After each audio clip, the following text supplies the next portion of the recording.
in trouble. She's in an ambulance. Trapped in Fromville, where nightmares collide. Monsters in the shadows, nowhere to hide. Lighthouse flickers, visions in the dark. Every step forward, another ripped apart. Street filled with whispers, eyes always peek. Nightmares descend, sanity's on the streak. Doors creak open, shadows start to move. Town's got a rhythm, every step's a groove.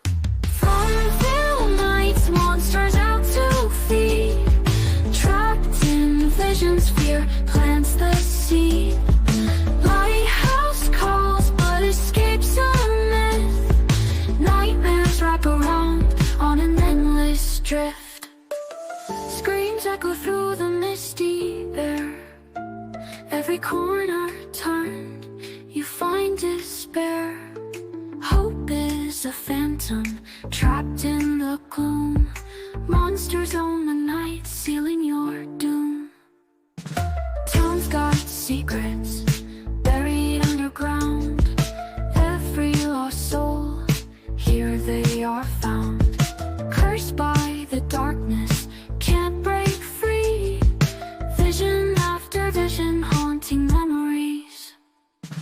Fromville nights, monsters out to feed. Trapped in visions, fear plants the seed. Lighthouse calls, but escapes a myth. Nightmares wrap around on an endless drift. What ambulance? You see, she's on her way. You have to help her. You can't be afraid. Who is this? I told you, it's Thomas. Who is this really? What is this? Fromville nights, monsters out to feed.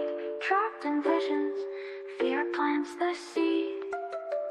Lighthouse calls, but escapes a myth. Nightmares wrap around on an endless drift. Why are we in here? Because it's a fort. Why do you need me? Because I don't want to do this alone. I may have to remember some scary things. You're the scariest person here, so it won't scare you. And what is up, everyone? It is Wednesday, I believe. Look, I apologize, guys. I'm not giving up on From. I have been going through so many episodes, all the dates, all the things. We're going back to the beginning, right? In order to get to the end. And tonight, joined with me, as always, we got my bestie, Miss Dana Marie, and our awesomest second, James from The Walking Dead Explained. How are you guys doing? Guess we're doing okay. We made it. We made it. It's another day. We survived. Doing good. Doing good. And tonight, guys, we have a special guest with us, Miss Janice. It's a friend of Dana's. She is definitely part of the Fromly. You guys got a lot of folks over there on your Facebook group. So we want to welcome you tonight to dive in headfirst with us down the rabbit hole, around a tree and back again, somewhere along the river, maybe. I don't know. There's a Lake of Tears. Hopefully the not monsters and every other fairy tale in between. And just to the chaos with us. So welcome, Miss Janice. How are you doing? I'm doing great. Thank you. I'm glad to be here. Yes, it is awesome. Always glad to have someone you're not new to From, but new on panel with us to hear what you're thinking about the show, what are your thoughts and theories. Because for us, what we would consider fresh eyes or a different take is always welcome. Because again, after you watch some of these scenes so many times, you do kind of mess up on what you see. I've done it quite a few times, so I definitely enjoy you guys to help, at least me for sure, make sure we're getting the facts straight in what we see, because there are some tricks being played on us, I think, in the show. We just don't know absolutely. which ones are the Are the bad guys the good guys? I'm still not sure. I waffle back and forth. But welcome everyone and all you guys in the chat. Let's see who we all have hanging out with us tonight. And again, we're going to just dive into all things from. Got some clips. Well, Dana got something a little special for us to share with you guys. And just where we think the next season's going. What haven't they answered? What do we still have left to answer? All those things and so much more. But first, let's see. We had Miss Debbie Bebby first and foremost in the chat. Try to stay up for this. I know. So all the things. Oh, because me and Dana had to wish our very awesome D&D friend, Mr. Alderath, happiest of all happy birthdays tonight. So shout out to him. Happy birthday. Yes. Right? He was blowing out the candles. We were singing happy birthday. So, and then we ended up here. So we blew out the candles, went down the rabbit hole or through the faraway tree, made it here with you guys. So we thank you, Miss Debbie, for trying to hang in there with us. Yes. Happy birthday. He knows I love him. Mm-hmm. And we also got Mr. Great Goldworm hanging out tonight. What's up, hun? Always Traitor. welcome. Traitor. He's not a traitor. He is going to play in D&D with us, hopefully, and he will play fair, Dana. See, you and the Dark Lord will not be allowed. He betrayed us, James. He betrayed us. No, he is a good and honorable player. That is what he is. He betrayed us. He did not betray you. How dare you? See, Great Gold? I told you how fast they turn on you. He turned on us. Wait a second. We didn't turn on him. We was going to give him so much gold and glory and power. And he said, no, I'm going to play with them. He didn't say he was going to play with us. He just said he didn't want to be a dragon, Dana. Get the facts. See? I told you, evil is he tricking you. Traitor. What's up, Daryl? So I watched Doug's debate with Tony, very entertaining. I haven't seen that yet. Is there some? I don't know it. I don't know the team. I'm out of the loop. What is up?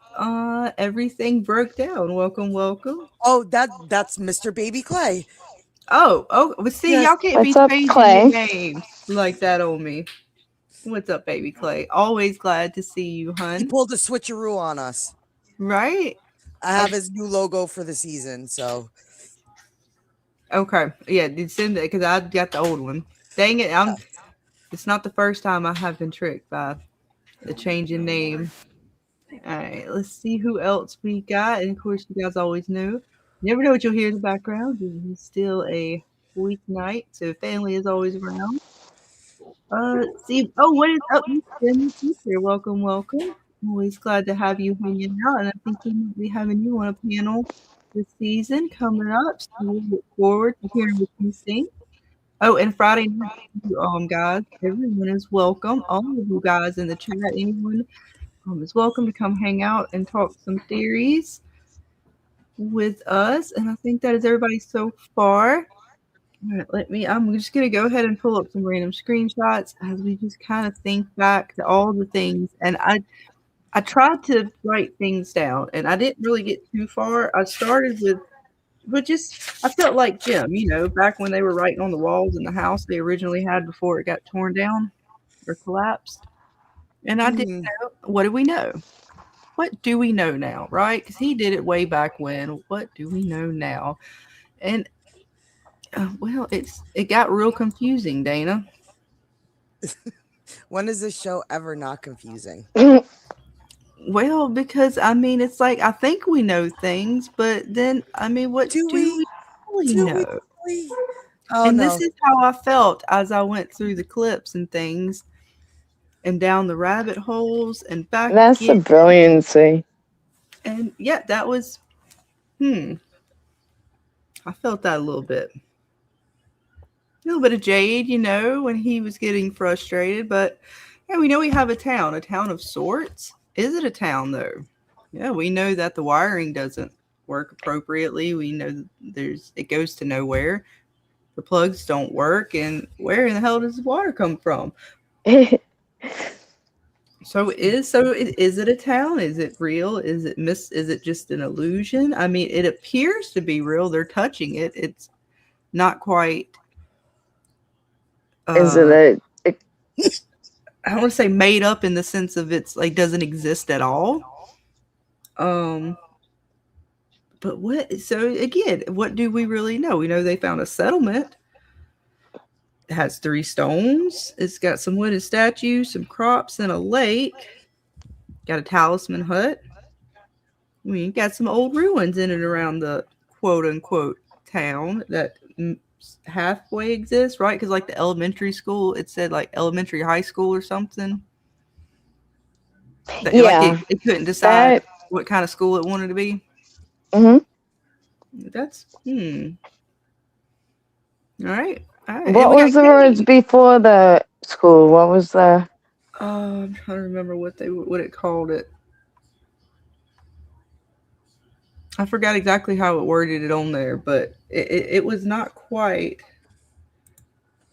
a town of holy scary shit. That's Debbie. It's the nightmare town.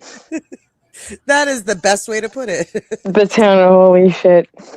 What's up, Pixie? Hi, Miss Pixie. If the town is just a book, anything can be possible. That's true.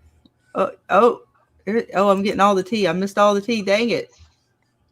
It was a live stream debate. It was glorious. What were they debating? You're talking about Doug, the man in yellow, correct? I think that's who he's talking about when he says The Doug. show was sci-fi, and they were saying it was supernatural. The man in yellow got a name? Yeah, no, that's his name in real life. Okay, all right. Okay, I get it. In real life. And fingers crossed, he might be joining us. So fingers crossed. That'd be pretty good. If there's magic, then there's no. Well, I mean, and we'll have Tony on. I believe we have.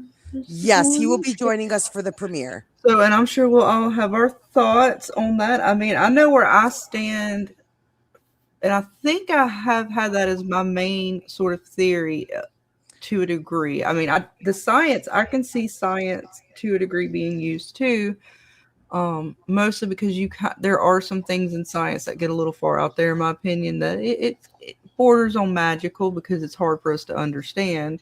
But yeah, it's definitely to me magical, but that for me doesn't mean there's no rules. I mean, again, that's just, I guess, perspective on how you want to call it. And I'm sure we can get into that if that ever becomes a conversation. Well, that would be a good question for James. Do you think that in your case with magic, if magic and science are kind of one and the same, there would be rules with magic? I know in Wicca, there's definitely rules when it comes to magic. Well, it'd be like what comes around goes around is in threes, right? Yes. Yeah, I think there's rules in magic. I think there's rules in everything. And I think something, and whether or not what Jade sees when he sees the bartender after he's passed away is real, a hallucination, an apparition, however it's categorized, what he said when he was talking to the bartender, and even at one point he was like, this place has no rules, and he was like, this place has rules, it's just not familiar. And to me, that made me think that, okay, they're hinting at more of a mystical, because again, Jade seems to think one way. He was very logical. He created that quantum, whatever, huge computer program, so forth. So he's very, analytical and stuff like that, logical. He's not going to kind of go mystical. So the opposite of what he would think would be sort of familiar or natural, I would think would be the mystical side. So it's on whether that's real or in his head. It's almost as if the show's pointing at it to be more of a mystical thing. And even in the trailer, right? Did they say something like, one of them said there's something here is ancient? And I mean, I guess that could still be aliens if Tony or anyone wants it to still be alien based. I don't know. I'm sorry. Go ahead, Miss Janice. No, it's okay. No, when I think about the rule part, it's like we got like in a scenario of if they're like when Tabitha asked the pastor if her question that she thought. She was afraid to ask, are we dead or whatever? And he answered, like, would it matter? But like in the spiritual realm, in the physical realm, even in whatever, there's always rules to be followed. And I think in this town, it seems like when they take shortcuts, something extreme happens and it affects everything.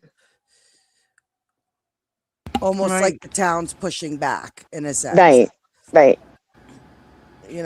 Like even when the storm came, they were messing with things. They were creating that antenna. Right. And, our So wonderful, there's awesome Miss Lady consequences when Clara you. pointed out. Look at the storm. Look. Yeah, Clara pointed that one out. Oh, What was her name before Clara?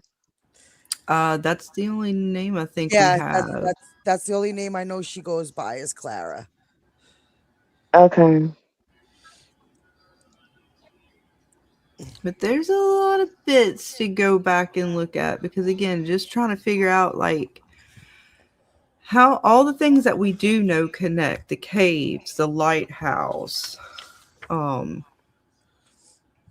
they've kind of connected the faraway trees with the children. I think they've fully connected them with the children. They've given us, in my opinion, the symbol, letting us know that, or at least the way I took the scenes, that the symbol is directly connected to the children. They, when they laid on the slabs and poured their hopes into the roots, it created the symbol that created the faraway trees. And right next to that is red. Right. And so is this possibly the man in yellow? Is this something that the original colonists worshipped? Was it a pagan god that they brought over? Maybe they came to the New World. Is it the red dragon? If they came over to seek sort of, or to get away from religious persecution, maybe they were not Catholics or Protestants or what have you, and they came over here and brought some other pagan god with them. Or did they find this god when they landed? If it was a colonist type situation that created this, because there's the 3 red rocks as well that we see with Tabitha. Yep. As if she was the little girl, and it could be the 3 red rocks, and it's just the way it's painted and the way they remember it, and so it's just sort of streaming down together. Or is it the man in yellow? Because the image of him also has the red around him that Miranda painted and the black splatter around it. What did I do with it? I got to see. I told you I was going to start adding images, and then it was already going to mess me up. That symbolism, and when Ethan said about the symbolism, like they knowing which during the symbols quest, are like good and which ones are bad. Exactly. And then you have that red thing next to it, and red doesn't mean good or bad, in a sense. Right. They always say red is bad, like red flag, red light, Well, yeah, they're definitely showing off to me the red and the black is not necessarily, I would say, exactly. If this is the good man or bad. In that painting, they're also putting the red halo or whatever markings around him, and even splashing like black on it. What's up, Matt? Welcome, Hunt and Twinkle Toes. Welcome, guys, everybody. And yeah, the red thing on the cave could be a monster being brought back. And if that is the case, then what is that? It seemed as if the man in yellow or whatever was with the music box got brought back, right? Boyd brought it back to town, and it seemed as if it was trying to be reborn in some way. Perhaps they stopped it, or did they half-ass stop it? Because Marielle, Randall, and Julie are still being plagued by hauntings of whatever happened to them. So what did they see when they were taken under? Sound as if they were, the way Julie said, right, it stopped the screaming, but it woke them up. But they're still being haunted. Who did she see? And who in those visions, if it was just to feed whatever entity, because that entity would feed on suffering, and the 3, were they locked up just so they could suffer until they died? similar? Did the children suffer until they died? Or is there a Hmm. connection between those events in the music box? And I'm still trying to figure that out. I still don't trust Martin, mostly for the fact of the way he talks to Julie when she goes back through um, and begins her first steps as a story walker, and also the way he talks to Boyd and knowing Abby. He may just be a normal man, but it's just hard to think that, and him seeming to know so much in the way he speaks. So I don't know, not a little bit. Yeah, yeah. When I think like when something happens to one of them, it pushes another one to do something. Like Tabitha, as a mom, would do anything for her child, so um she had to do something, and that's what led her to go into the faraway tree to the top. You know. Right. And that's So another. the town actually something is manipulating things to happen in order for if it's already written because the yellow man said I like this part of the story, Right. right? So he's ready for the next part. And the man in yellow is now walking around seemingly in full flesh. What is it about now that is allowing him to come out? I mean, of course, we can say, well, it's because they remember too much and, it comes with a price and he felt like the game was being played or the events were in his favor, so he didn't have to come out. Or is he tied in some way to the melody in the music box? And did Mm-hmm. Boyd release him in a more physical form? And yeah, he still was. He just chose to come out. Yeah, which one is it? Did he choose to come out or was he released? Still some questions, um, kind of to be answered, right? Like, where do you guys fall on Yeah, that? or was he allowed to come out? Like somebody, there's always someone above somebody. So And is he I it? don't believe the man in yellow is just like the one controlling everything. I agree with that. I don't think he is the end all be all big bad. Yeah. Yep. I don't think we've seen the big bad yet. Now we could be Mm-mm. wrong. The man in yellow could be the that's it. He's the one, he's the bad guy, and that's it. But the way this show kind of teases us with stuff, I don't think he's the big bad. What about you, James, right? You don't think the man in yellow is the big bad? Probably not. I think part of it may go back to like how they say everything was told in the first episode kind of thing. So if you look at that, one of the big things in the beginning was the dad was playing chess, playing the game chess, and I think that's actually a big thing, and that's why I always say the show's a game, and the man in yellow is on one side and the boy in white's on the other, and it's like a game of chess. And I think that's something that they told us in the first episode, one of the many things. And Kenny actually played chess, talked about like they're just pawns and they run out of moves. Like these monsters don't run, they walk. And he referenced the chess thing too, as of them in the story. Mm-hmm. Great Old says the wall painting looks like the shadow is separate from the flesh. What's up, Green Spider? Believe he's Manio's middle management. I like that middle management. Hero says Ethan talked about the scarecrows, boogeyman, and giant spiders. Those are things that Sarah said are worse than the monsters. Yeah, those are things that could be getting ready to pop off. We know the scarecrows are. Boogeyman, I mean, he definitely could be a boogeyman of sorts. And the giant spiders, well, we've already seen the webs. We saw baby spiders, perhaps. Where is Mama? That's what Miguel thinks the man in yellow is turning into, the big spider. He could be. I mean, to be fair, if he is transforming me into something, it could be really anything at this point.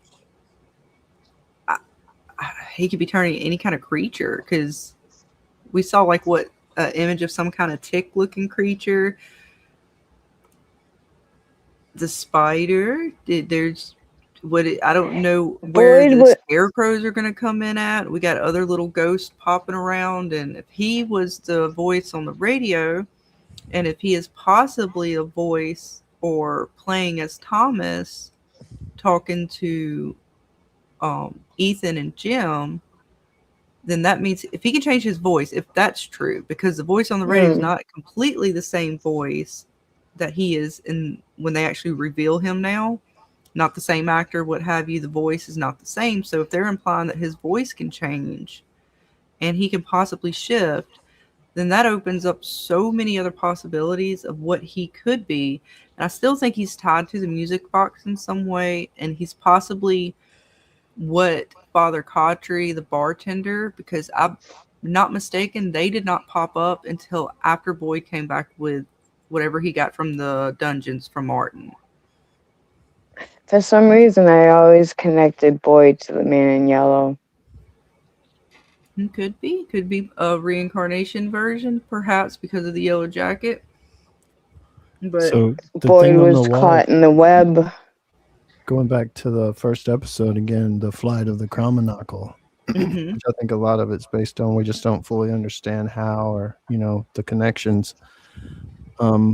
If you look at the story, like who's the bad guy in the story, and from what I can gather anyway, it's the Lonely Dragon. So the thing in red and black could be the Lonely Dragon, and that could be the entity above both the boy in white and the man in yellow, possibly.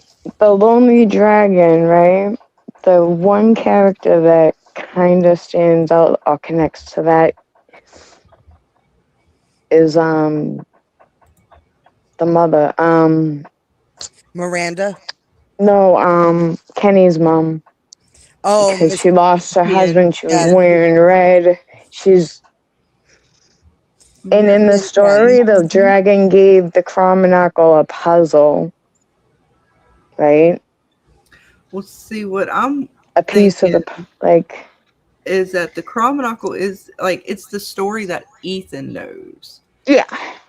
And so it couldn't even, it might not be related. I think it's related in a repetitive cycle, but not that the Cromonocle itself is the original story. So the same way that Tabitha continued to create her bracelet so she could remember, it's possible that, again, when they first were talking, or in the last episode of season 3, when they finally did Nkui and they said, we remember, something about that they were saying that, or it might have even been before that, but I have the clips. But they were talking about how someone that they loved told them a story, and that story gave them hope.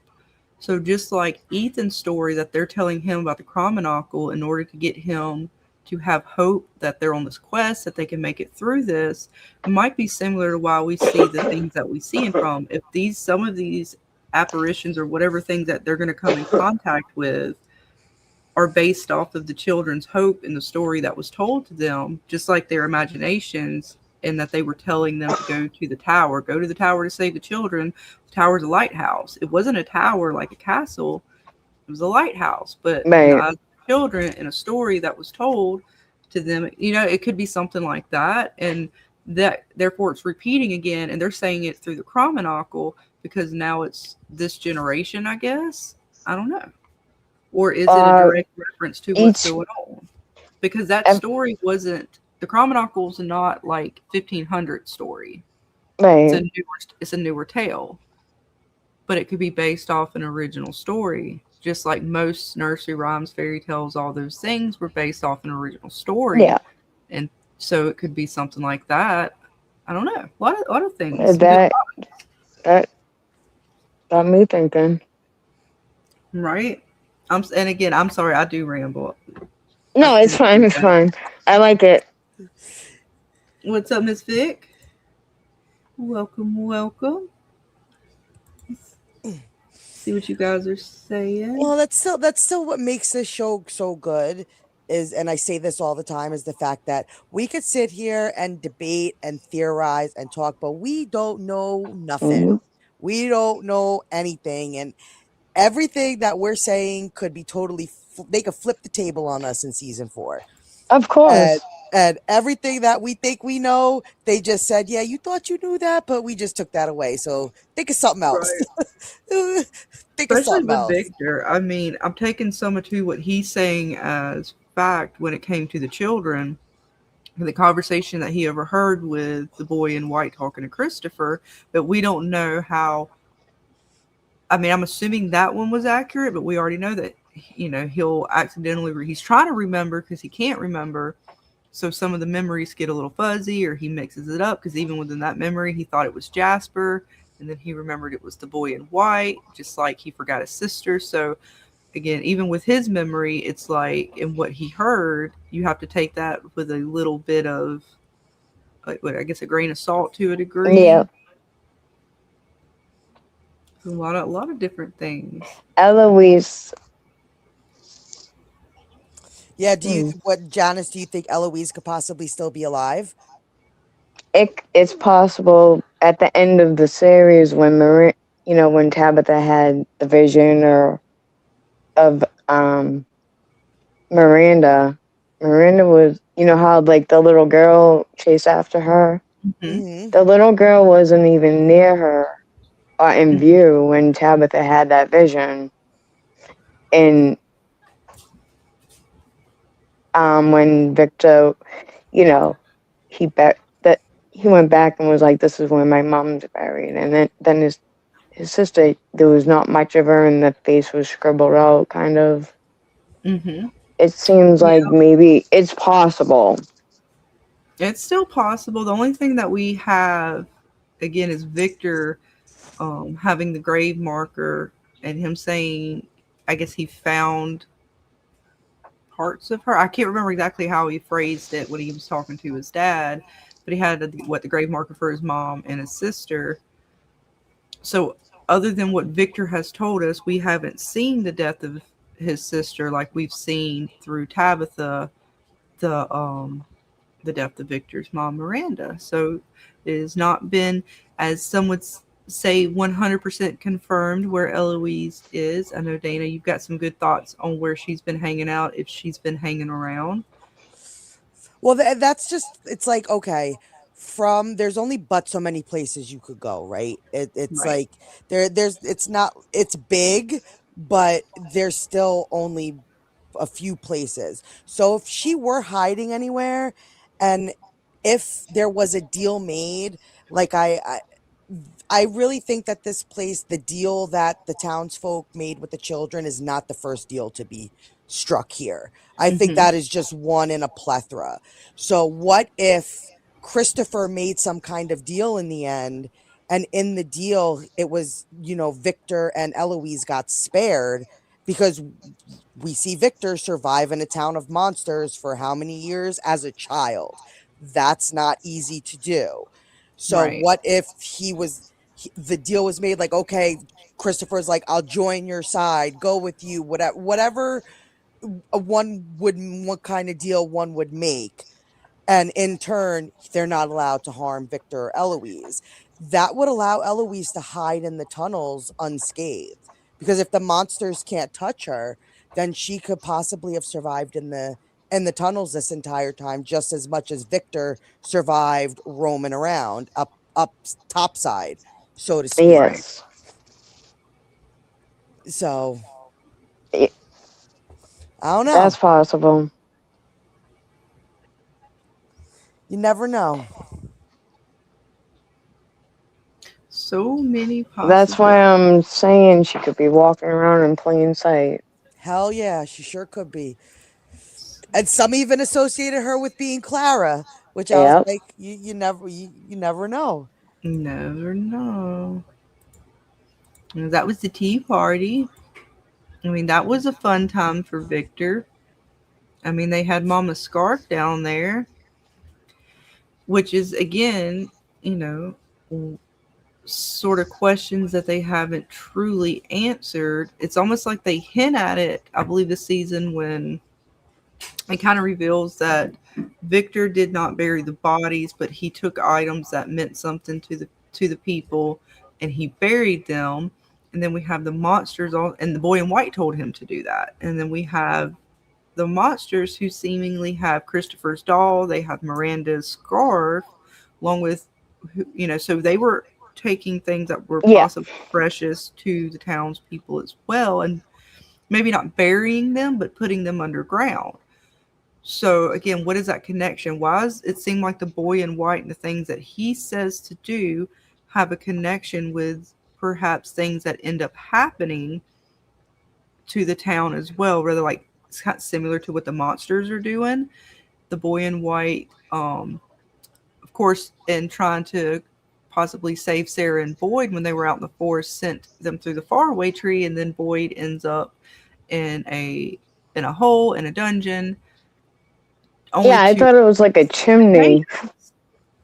So, like, again, those parallels, it's like, okay, the boy in white, on one side, he's supposedly this good being, but is he? We see that possibly the dog might be taking a hit this season. But Boyd might have ended up there because it was part of the plan. To release the man in yellow, or whatever the cicadas No, were?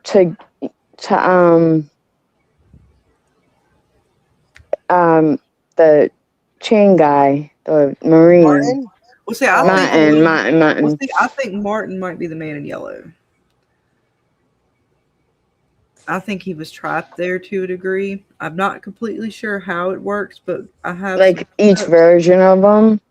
Well, not even like each version of him. Like Martin, like the man in yellow, if he possibly can change his voice, it can shape shift. Yeah. We don't know how far that magic goes.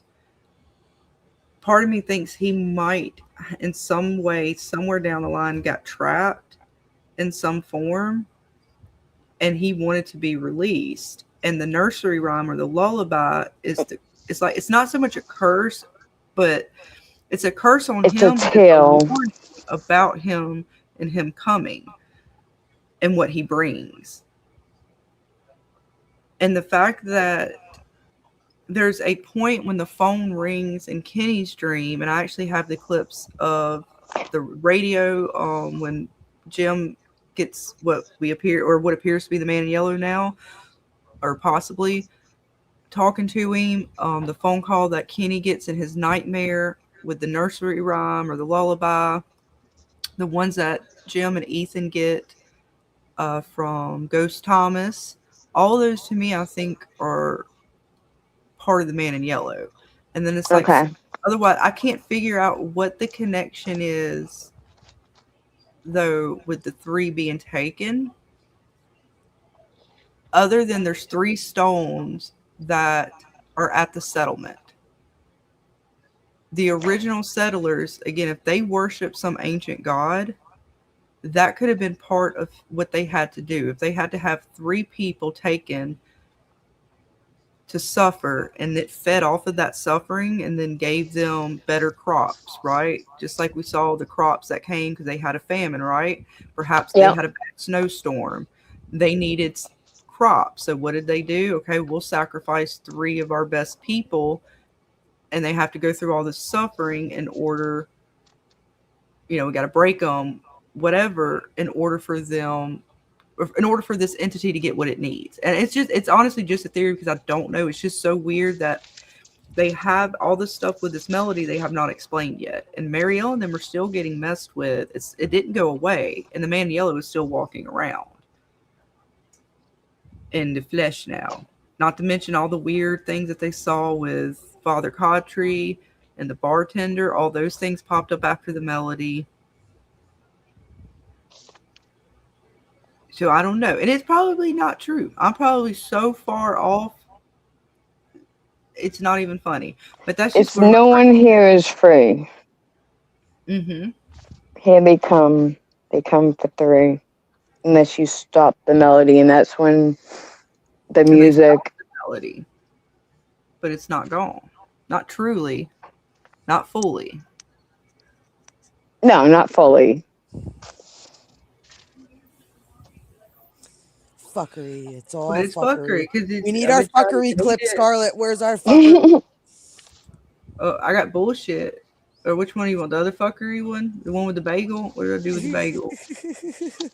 Oh damn it! Where did it go? Why do I don't? I may not. Do I not have it over here anymore? I may not, Dana. It's okay. What about you, James? What do you take of the melody? Do you think that the melody is still prevalent, or did Boyd stop it when he broke the music box? It does seem he stopped it because he destroyed the music box, but you know, I that's the hardest thing for me to get my head around because it doesn't, like how does it relate to the monsters and the man in yellow and all that? It's just almost seems to be a separate thing. But even though he destroyed the music box and stopped the melody, Marielle and Julie, the three that were taken seem to still be affected and still be chained up for whatever reason. So that part of it's still there. Right, but at least they woke up physically. I know it's still like gonna haunt them and stick with them. Well, I mean, he still sees cicadas. Julie still, Yep. experiences screaming. things. Yeah. Marielle still experiences things. So, to me, it's very confusing, actually. Right, because if whatever it was feeding off of their suffering, it stopped it from at least being able to kill them and complete that process, it seemed like, but it didn't stop it from being released to a degree. Because it's told It Sarah opened up the inner fears. Well, the way Sarah told it when they went back to the ruins was that Boyd took it back to town, that you released it basically into town, and it was laughing at them as if you screwed up. And so what I can't figure out is how else would you stop the music, the melody? How else would you stop this curse from leaving, other than the fact that had he not done the blood to blood contact and brought it back, but then that again, Martin gave it to him. So why would Martin give him the cicadas or the worms? Why would he transfer that? Why would Martin? Yeah, or it could be like, what if because it wanted to be released? It wasn't supposed to be used to kill a monster. It wasn't in the plan. I don't know. Because what else was supposed to happen with it? It's very weird, the fact that, again, that's why I go back to Martin being sus, because even if he's a normal person, he's telling him, kill me, then why, when the melody begins, after Boyd touches on the box, checks it out, basically looks in the mirror, which does not, if these are magical rules, that's not really good. You should not, Dana, you already know. You already told me I'm not allowed to cut Yes. anything in the attic or the basement of any haunted house, because I'll smack. Because it will stick with you, or you can. But it could be part of whatever the curse was, almost like a Pandora's box. And he opened it and released all these horrors, so to speak, in a way. I don't know. There's just some weirdness with that hasn't fully been explained.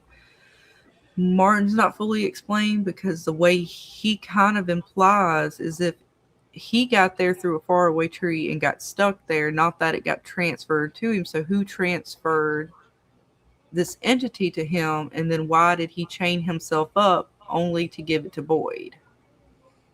Doesn't quite make a little sus there. Everything in this fucking show is sus. Damn it. Yeah, well, and I could see that Martin gave the worms to Boyd because the entity was coming and time ran out, so he gave the worms to Boyd so he could die. And I could see that, except he didn't seem too worried about it up until the music box stopped. But I feel like it was all kind of sus. Julie, we now know, happens to pop up just in time to give Boyd the rope. Martin makes a deal with Boyd similar to what possibly the man in yellow makes deals. If he's the one that made the deal with the townsfolk for their immortality. I think Boyd is connected with the man in yellow. How so? Because if the man in yellow was your theory, if the man in yellow was the guy chained up, right? Mm-hmm. And he said, now my blood is your blood. That would kind of make sense. A good theory of Boyd being connected to that. Because, the Marine, and Jim, he hears the man in yellow or whatever. And the man in yellow always, he warned him, your wife shouldn't be digging them holes. Like, there's rules you need to be followed because she's taking a shortcut. And now there's going to be, thing, and everyone's affected by it. Right. But, yeah, now I'm rambling. No, you're good. Welcome. See, you're one of us. One of us. Oh, God. That's actually trying to because my mind is like in circles when it comes to that. Once you get talking about this show, like it's just, and then it's like your brain, you're like, you bounce. You're like, damn it. Yeah, then you don't even come to the conclusion where you started. Like, where did I even start off? That was the wrong video. We're removing that. That's not what I meant to do. Oh no. No, I was trying to find the clip. I got too many clips in that folder. Well, if you want to play our little surprise for everybody. Oh, that one too. I can play that one.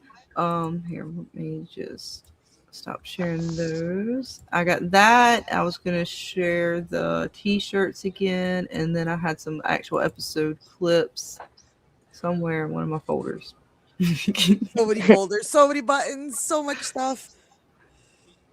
I'm trying to find the right one if I have it open. I don't know which one was that one. See, and then I got other folders already open too. I've damned myself, Dane. Okay, that is not the right one. It's this one. Yes, that has the image. So I'll show off the t-shirt first that we have for the giveaways. Yes. And then we have something extra special that Dana got for us. Yes. T-shirts are awesome. I love them. So yes, these are the t-shirts for this season's giveaway. Whoop, whoop. You guys will have very nice soon. One of these awesome t-shirts. I mean, the band is awesome. And Cooey. And Cooey. It's the greatest band of all time. Yes. And when we do the t-shirt giveaways, I will be ordering them at the end of the season so that everybody can tell me their sizes and I could get you the right size. So just know that all giveaways are going to be sent out probably a couple of weeks after the finale. So I could do everything in one swoop because we're going to be giving out things throughout the season. It's not just one giveaway. So I'm sorry. As long as that is just understood that you will be getting your prize at the end of the season. And today's got this from the awesome Cameo company that has been sending us some great videos from some of our favorites and we have a very special one for you guys as a thank you to the Frumley for keeping the dream alive and hanging out. And you guys, definitely, if you want one of these for one of your special occasions to celebrate a milestone, an event, a birthday, what have you, you guys can go to cameo.com and check out. They have a huge catalog, not just of From, but all sorts of actors from different shows and things. I think they even had my favorite, Dana, of all time. Oh, God. The man himself, the nightmare, the legend. I just like to know him as Freddy Cougar. Yes. John Ingalls. Mm-hmm. Oh yeah, my So, favorite person in the whole wide world. He's funny. oh yeah. Hello, Miss Beehive Girl. Welcome. Hello, Beehive. So here we go from our story walker herself, Miss Julie. From let's see what she has to say. Oh, you guys, all the frumily.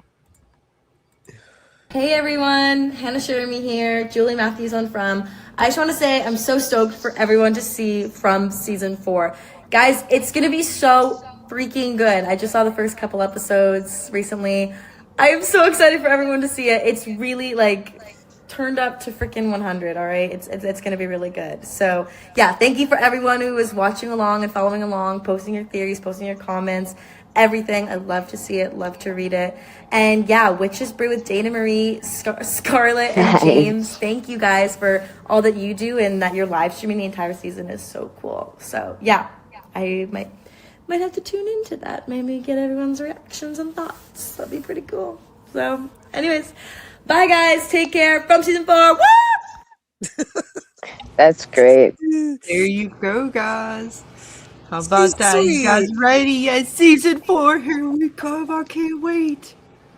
Yes. I So- can't wait. Yes. We've been waiting how long? 3 years almost? Oh my god. I It think feels like now forever. a year and 4 months or something like that. Yeah. Oh yeah? So was that cool? Cameo, thank you very much. They're That awesome was company. great. They're an awesome company, and they also take requests. So if there's somebody that you are interested in, if enough people request them, they will attempt to try to add them to their catalog. So check them out, and they're not that expensive either. Some more of the famous people could be a little pricey, but otherwise than that, their prices are reasonable. They, as you could see, they send them on time, and it's awesome. And I think you get what about 600 characters to Oh, is that- kind of ask what you would like them to kind of have Yes. or say in your message. I believe what one of you guys from the chat, Jeremy, did one, and he got a pretty cool one from Jade last season. Yes, roasted him. He got him to roast. Yeah, he got him to roast him, so that was really fun. That was cool. And of course, Dana's done quite a few for the channel here, and of course for Jeremy Ice and Fire and some other folks out there. So and they were pretty fun. We had some birthday celebrations in there, just some for the Frumily, celebrating milestones for people's channels and stuff like that. So really for anything just about, I think, if there's someone out there, if you've got a mom, a dad, a husband, a wife, friend that you would really like to surprise, it's a great little gift. I have enjoyed all the ones Dana's gotten for me. They are awesome. Yes, and we will have some throughout the season, so stay tuned. Oh, yeah. And you never know who might pop up. And we might play it again as we wrap up later tonight for folks who pop in later. This is great gold, I swear. Well, I missed it. How is StreamYard not popping up for me? It's fast enough? delaying. I'm seeing it through my Okay, I wondered because it had like a huge jump, and I was okay. It's StreamYard. It's not cooperating tonight. Well, I He apologize, says you guys. play them and the monkey dances. That's I was just reading the chat. well, I might have to pull you guys up on my phone then, because it has yet to pull you up in StreamYard's Great Gold. I apologize. That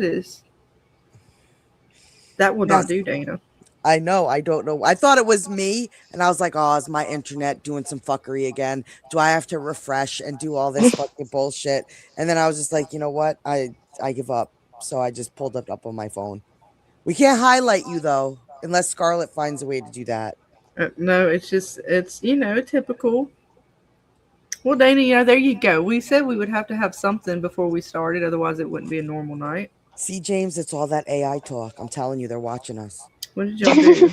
Y'all allowed such things over here? I told you about that Chat GPT and stuff, Dana. Dang it. Yes, Beehive Girl, it's black magic. It's friggin' black magic. You said it. That's right, you did. Why is it? This is. My daughter's been talking about that. That's funny. It's not even. It's way.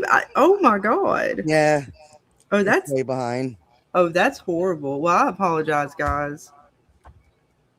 You better get your stuff together, StreamYard, before the season starts. Well, I'm curious. I'll put you guys over. What did you See, say? that's what StreamYards is showing. See it, Pixie, where it says love. That's way back.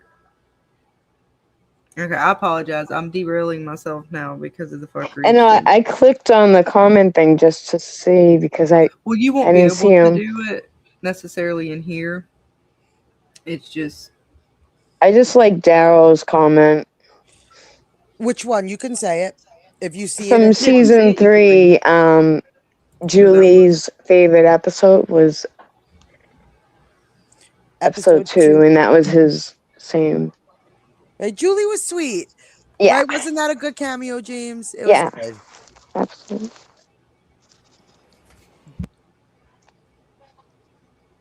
Did we lose James too? James, don't run away. Yeah, on that us. was a good cameo. Are you? What are you doing? Are you writing another song? I swear. Are you playing your guitar? No, I had my mic muted, and every time I pressed it, it wouldn't like unmute, but it finally did. I was Sorry. gonna say, are you eating cobbler? Are you eating cobbler, James? I wish I had some cobbler. I know, right? I want some cobbler now too. Oh man! So well, with all of those tech fun things, Welcome to our world, folks. I think it caught back up. That is some fuckery. It's fine. You know, I'll keep the chat above my face. You guys know we're not lying. It's being that was something. All right. Well, all right. Well, thank you again, Miss Hannah, aka Miss Julie from getting us all hyped up for the season. And like Dana said, we will have more to come. Now I got to regroup. That threw me off, Dana. Okay. Remove that. Okay. Everybody take a hit off your blunts. Everybody just regroup. Okay, we're all regroup. Take a step back. I got to figure out. And I titled everything, and yet somehow, Dana, it's not where it was supposed to. Is it at the bottom? I've never heard of that, Debbie. Good luck, have fun, don't die. Was that good, Debbie? Is that a movie? No. James, good luck, have fun, don't die. You heard of that one? Yeah, it's a movie. It's a movie. Just recent. I haven't watched it though. It was a wild ride. It sounds like every day for me in New York. It's pretty much the mantra I live by around here. Yeah, I go from Mass to New Hampshire. Bounce back and forth. We have another co-host of ours that comes on who's from your area. Oh yeah? Yes, our Mr. Chris. Mm-hmm. Yeah. Hopefully we'll be getting to see more of him soon. Yes, he has to hurry up and catch up on From. He keeps well, you know what? If everybody tell me what day they want to, I have them all. I have been going through them myself either way. I'm gonna message him now and yell at him. Watch From, damn it. I'm sorry, guys. I sat right from the beginning. I was watching it. I was hooked. Apparently, even though I thought I got it, well, I don't know what the heck happened. Who knows? It's just one of them days. Which is just a typical day that ends in Y for us around here. Pretty much. Huh. I'm going to have to check that out. Good luck, have fun, don't die. What? Oh, that movie. Movie. Yeah, that title's just bugging me out. How about that? Of course. Okay, like I said, I put all of the scenes, the ones with Jim on the radio, the phone calls, him talking to the man in yellow there at the end of season 3, Kenny's dream, all that kind of together, and I just couldn't seem to find it. So it's fine. I'll just re-export it. Typical day. No. It's a typical day in the neighborhood. Pretty much, Dana. Pretty much. Editing is laggy. Yes, it's edited. Leave me alone, CapCut. Close you out. We're done with you for now. Don't get mad at me. I still love you. I need you for this season. All right. I will attempt to share and just show some bits to refresh us on some things and probably get myself in trouble. YouTube gods, be nice to us. Be nice to us, YouTube gods. Well, Dana, I just got a message that remember way back when we did the video about slashers? Yes. Apparently, it just got demonetized and shit. It's like the fuck up. 32 countries it cannot be shown in. I'm like, oh, yeah, I'm getting ready to show some clips. We're gonna have a fun night, Dana. And StreamYards don't want to work right. It's great. Oh joy. I hope this is gonna work right. Please be the right one. We'll find out. Yay. Mayday, Mayday! Is anybody out there? Does anybody read me? This is an SOS call. Alright, so we know. We got a little bit of an echo, Miss Janice. I don't know if. Am I echoing? Just a tiny bit. It just started. Okay, I can mute my mic for that. Yeah, that might work. It might be just because I'm sharing this. It does. StreamYards apparently don't want to work right tonight, so it's just one of them things. See, it happens to all of us. I know. See? It's just gonna be a night. Okay, my mic's mute, and you can play it on. Yeah. Thank you. I'm sorry. It's just gonna be one of these nights for us. I'm a mute as well. Day. Oh, Jim, we need to stop. Fuck. All right. Hello? Hello? Is there someone there? Hey, there's a particular tone there, and I think at once upon a time, we talked about did the tone change even within this radio call. So we will listen. I got it in CapCut where I try to get the volume up really high. That makes the music high too. I apologize. Yes, we're here. Oh my God, you have no idea. Jesus. Listen, we don't have very much time. Where are you? Whoa, slow down. Is this Jim? He's a very country style voice. I was just gonna say that doesn't sound like the man in yellow, but again, doesn't mean it's not the man in yellow. Because if he can shapeshift and voice change and pull a fucking ghost face and scream and change his voice into whoever, it still could be him. It still could be him.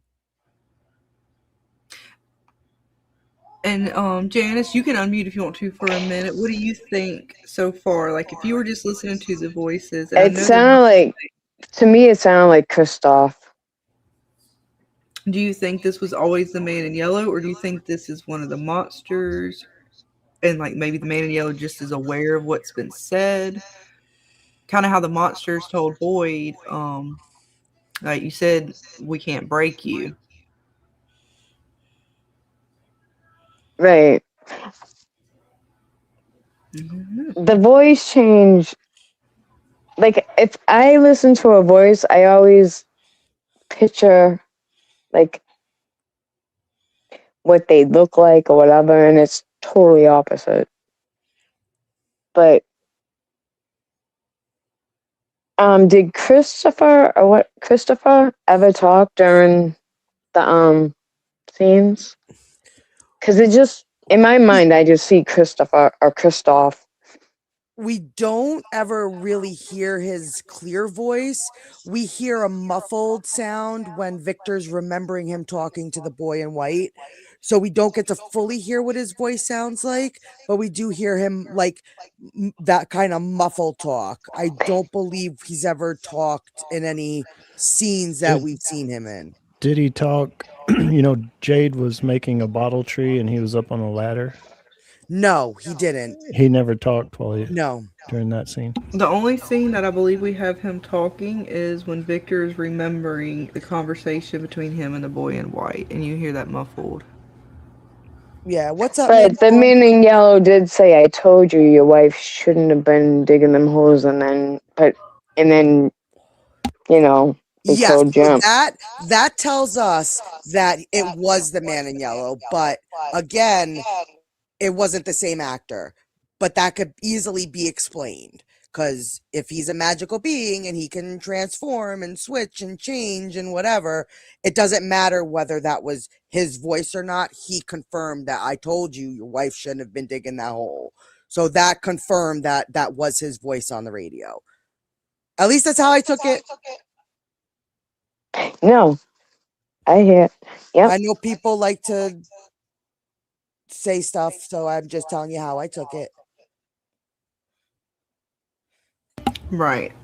And and that's what we got to figure out. Are these conversations the man in yellow, or is it another situation where just like the monsters repeat things that characters say, not necessarily around the monsters, but whatever it is that kind of seems to know things in this place. It's very curious. I'll keep playing through and we'll continue to listen. I'm going to stop and go either way. Just so we hopefully don't get too much trouble. Let's see. Sorry, what? Jim Matthews.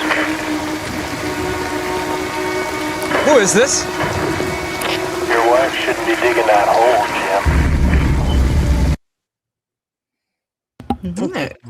Again, I don't know. It could be a random creature, or the man in yellow, or who knows.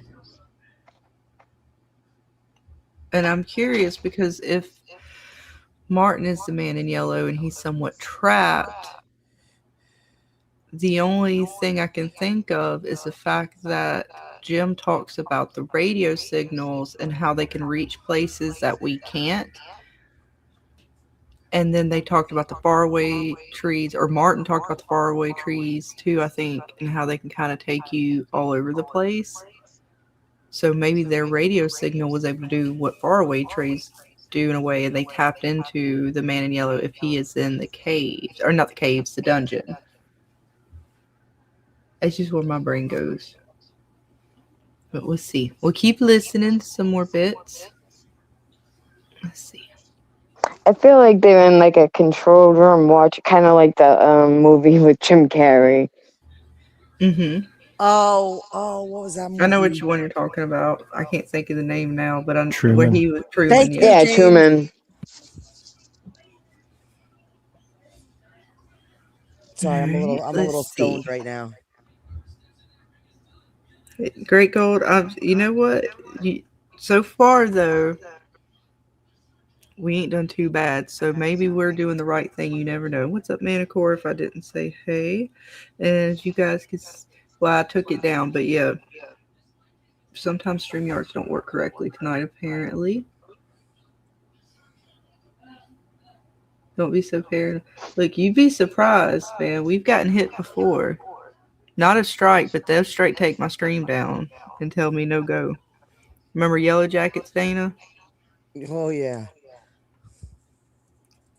They tried a little bit with Evil, but Yellow Jackets did not. They didn't like it. Nope.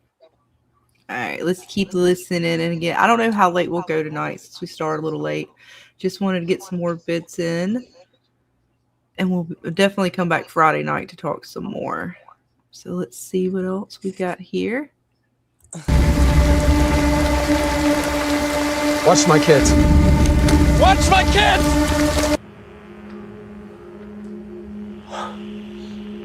Daddy, are you there? You are not my son. You are not the father. Maury Povich. Scarlett, I'll be right back. I just have to go help my mom with something. No worries.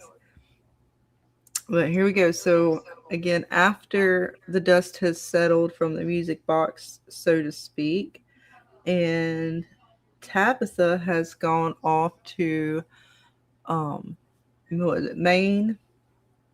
And Daddy is getting phone calls now. And again, there was actually Kenny's phone call came before this. But just how he was telling her, go watch my kids. And then we'll have some threatening things towards his children. And it goes again back to if they did sacrifice the children and whatever it is, possibly wanting those sacrifices. I don't know. The man in yellow be looking kind of sus there. I'm just curious if he's the one making these calls.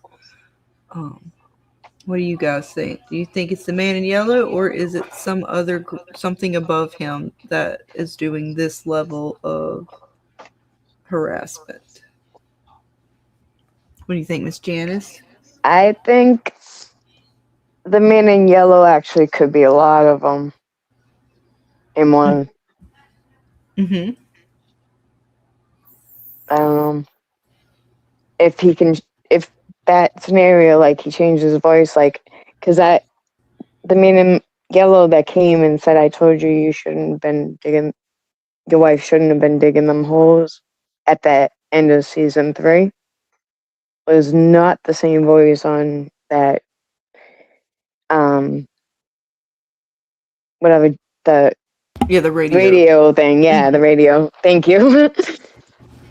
So, and yeah.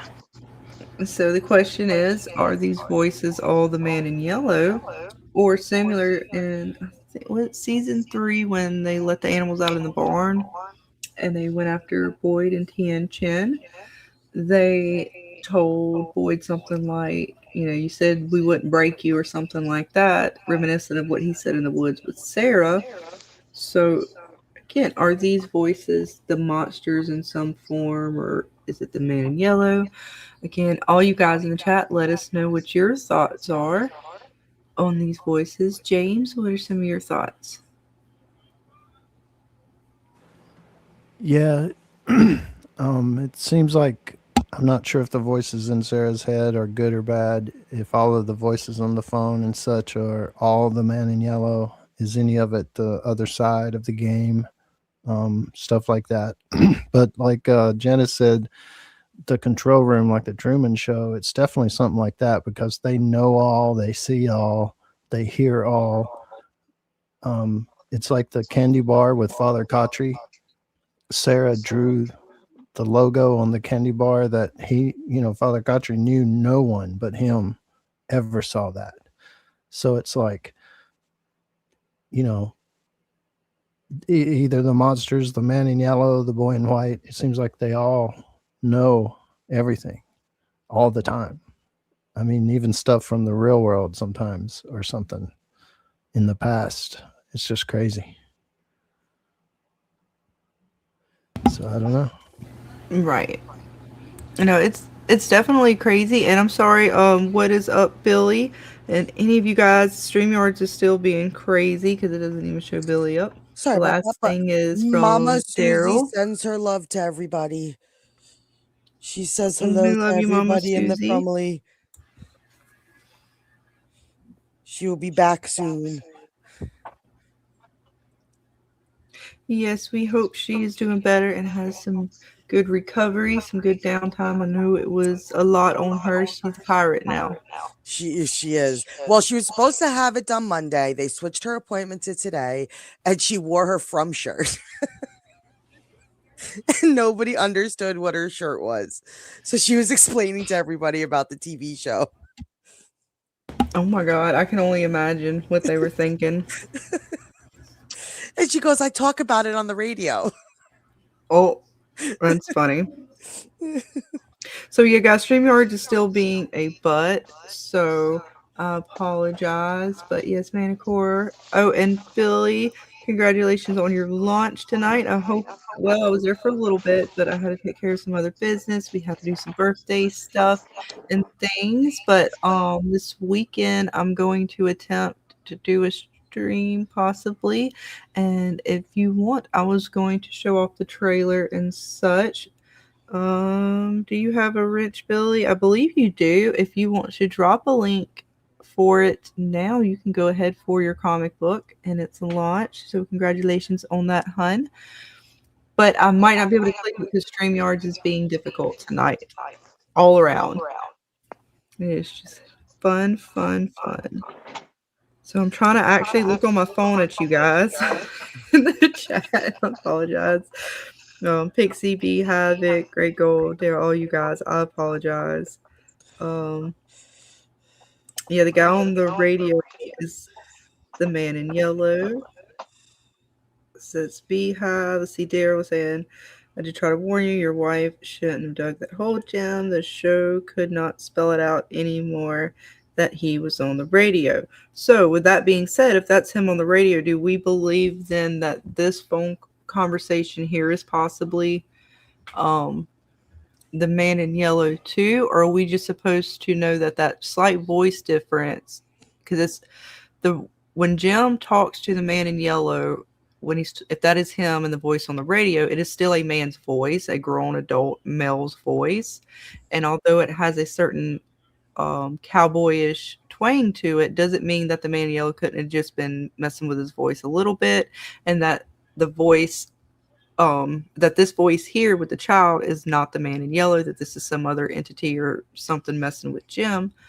Or does he actually change his voice? Oh, look, now I can highlight you guys a little bit. Look at that. Look at that. All right, well, there you go, Billy. If you would like to drop anything, feel free, hun. I believe you have a wrench. But yeah, so what do you guys think? And I will try to see it in the chat. Let's see. Because now it didn't pop up the next part. Oh my God, Dana, this is fun. I'm mad. So Debbie says, even though I can't highlight it yet, I finished part 3 in my From Art series. Oh, congratulations. Yeah, please post a link to any of your recent videos, hon. And if you have a link for the Friday one, post a link to that as well. And there goes Billy's link for his comic is in the chat if you guys want to go check that out. Yes, congratulations, Billy. See, Daryl says, Jim not recognizing his voice tells me that the man in yellow is using a different voice on the radio. So by that logic, do we think that this voice here is the man in yellow as well? What do you think, Miss Janice? Do you think, I might have already asked you, I'm sorry, but do you think this voice is the man in yellow, or was it something different?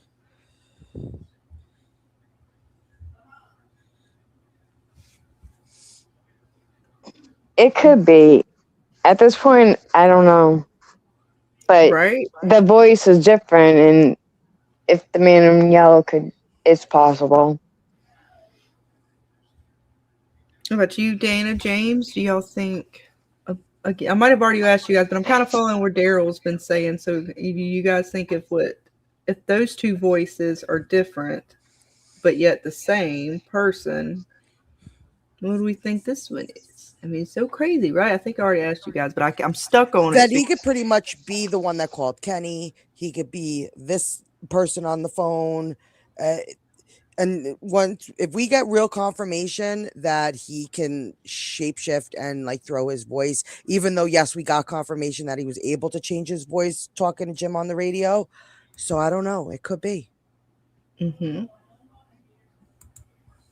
Well, here, we'll listen to some more and see what else refreshes our memories and what we might think after. Why did you let Mommy go? Why did you want her to die? Stop it. Is it because you didn't love her anymore?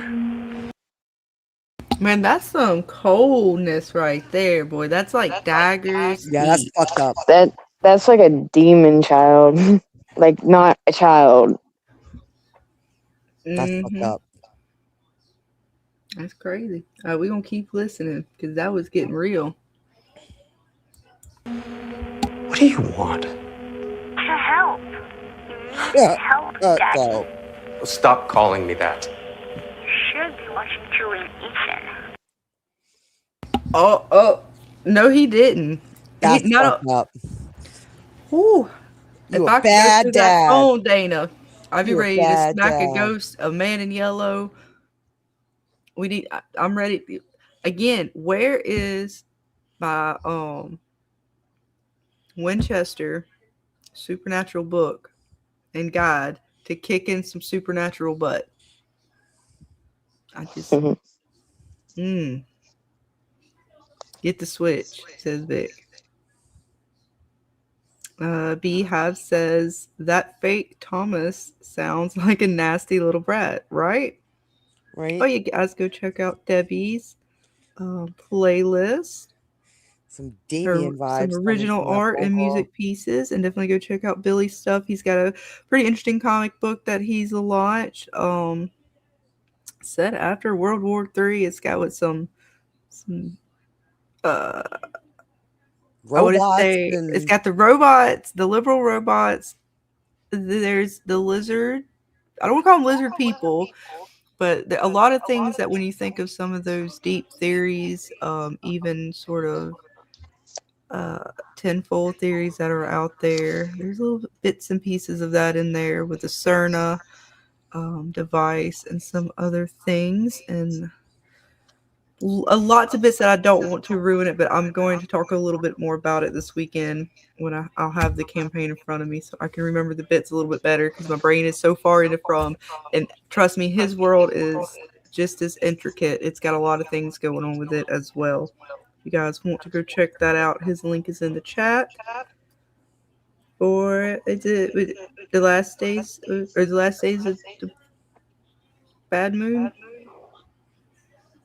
I'm sorry, Billy. I do not have it in front of me, and my brain is really. I'm trying to figure out what this hell the melody means. I've been knees deep in a melody, and the cicadas, and the melon yellow, and the symbol, and the faraway trees with the children, and all the dates. If they're dates, are they dates in the lighthouse? Are they coordinates? Or is it another melody of some sort? What does it mean? And then I find myself like Jade when he was laying down with all the strings above him, and then he threw the like alcohol distillery thing out of the window. Melody is three symbol, like what's that called? Like melody, three symbol. Is that what it's called? But that's three. Mm-hmm. Let's see. And they come in three Mm-hmm. Yeah, what does it all syllables. mean? Melody has three syllables. I don't know if that's something I to never thought figure of out. it that way. Yeah, I just did. I'm like, wait, melody, three. Yeah. And you're talking about like adding numbers, so yeah. We need Robert for that. I can't do math. Robert, I'm gonna invoke his name 3 times and maybe he'll pop in. Robert. Yeah, 3 times, see? He'll pop in. It's What's something up, Bill to do with Chill? 3. Let's see what else we got in this clip. I know I will derail. It'll take us forever to get through like a 2-minute clip because I'll sit here and ramble on and on. I do it quite often. Dana already knows. And then now I'm trying to look down at my phone too. So it's fun night, Dana. I'm so excited. All right, I'm sorry, guys. StreamYard is yet to catch up. I can't highlight what you're saying. All I know is that this StreamYard, I better not be pulling this shit during the season, or there's gonna be problems. Oh, it's so much fun. Well, let's see what else happens to poor Jim and his children. Poor Jim. Yeah, poor Jim. You shouldn't let them play outside so close to dark. Daddy, are you there?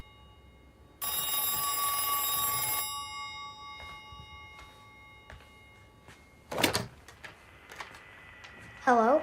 Listen, it's Thomas. Mom. That's just wrong. Now he's going for the heat. See, Jim didn't listen. He didn't keep his children. I would have already taken that phone off the hook, Dana. Right?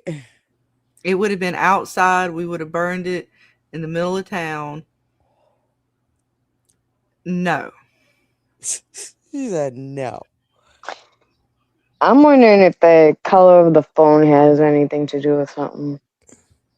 Oh, that's black? Black phone? Ooh, Black phone. They talk to ghosts. Dun dun dun. I know, I want to say Victor has a picture in his room, and it's actually part of the intro credits or whatever, or the little song they play at the intro, and they show all the pictures. But when we see like that picture of the skeleton on fire, there's another part of that. It's on newspaper. It's actually in Victor's room, and I'll have to find it for tomorrow night because I cannot remember where I had. I think it's back in season 1 or season 2. I probably not. But either way, it has the phone on it and the dog on the same like newspaper clip that he drew. So the phone could have meaning. Again, that could be something he experienced, perhaps. They tricked him in thinking somebody that they knew was calling them. Again, we already know that now, at least, that Victor buried a picture that he drew of possibly the man in yellow. And if he drew a picture of the phone and the dog and stuff like that, then these events could be repeating to a degree. It's possible, which means the man in yellow is on the phone. No, I'm just kidding. Don't mean that. But Dana, I'm going to pull that straw and that thread as long as I can. I know you are. I want to give it up. Never gonna give you up. Gonna let you go. Something like that. Or let you down. Never gonna run around. Desert you. Is it desert you or hurt you? Because see, I swear he changes the lyrics later. But you know what? It's fine. You know, he don't know the lyrics. He need to learn them. All right, let's keep listening to this poor Ethan. James, you're awful quiet tonight, James. Are you hiding from us over there? No, just listening to you guys. So, what is your like? If do you have like one kind of theory you're leaning towards, if any? Not really. I mean, I really think someone from the writer's room could come in here and spout out the truth, and we would still go, maybe, you know. They could be like, no, but that's really it. Yeah, I don't know. That's not my theory. This doesn't sound right until I see it. Until I see it happen. But do you think there are like kind of two sides at play here? Do you think there's like a good side and a bad side? Or do you think everything's pretty much evil and they're just all fighting amongst each other right now? Because can we consider anything we've seen yet, quote unquote, good? Yeah, I don't know if good and evil is the correct terms to use. Right. But I do think maybe you could say two sides, like the chess game. But good and evil, maybe not really use those words, you know. Yin and yang. So it's it depends. You know, there still may be someone, you know, like we're talking about, like above the man in yellow and above the boy in white kind of thing. I think if there is a entity above the man in yellow, it's the same one above the boy in white. There's like not two, you know. So if there's if there is an entity, you just think there's really just one big one. It's Maybe. not like a good or evil, or it could be a giant spider. Yeah. At this point. Yeah. So I don't know though. It's so mind screwing with your mind kind of show, right? You know. You know, we really haven't talked a lot about Fatima.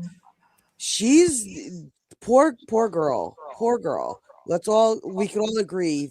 That's some crazy shit to have to lay a fucking smiley egg. Like that's definitely some traumatizing shit. We see her kind of messing around with mud. We see her kind of breaking car windows. You think that she's still being tormented in some way by the connection she had? Yeah, I mean, for sure. I mean, there's no way she can't still be tormented from that crap, right? I mean, holy crap. They showed it kind of like she's dealing with some stuff still, for sure. So, you know, she was smashing the glass and stuff in the trailer, so. Get that frustration out. Get that frustration out. What do you think, Miss Janice? What I think about Fatima is she was their light. She was like the calm one that just made everything beautiful. And something broke it. talk about taking her hope. If that's what this, I mean, then they just sucked it right out of Fatima.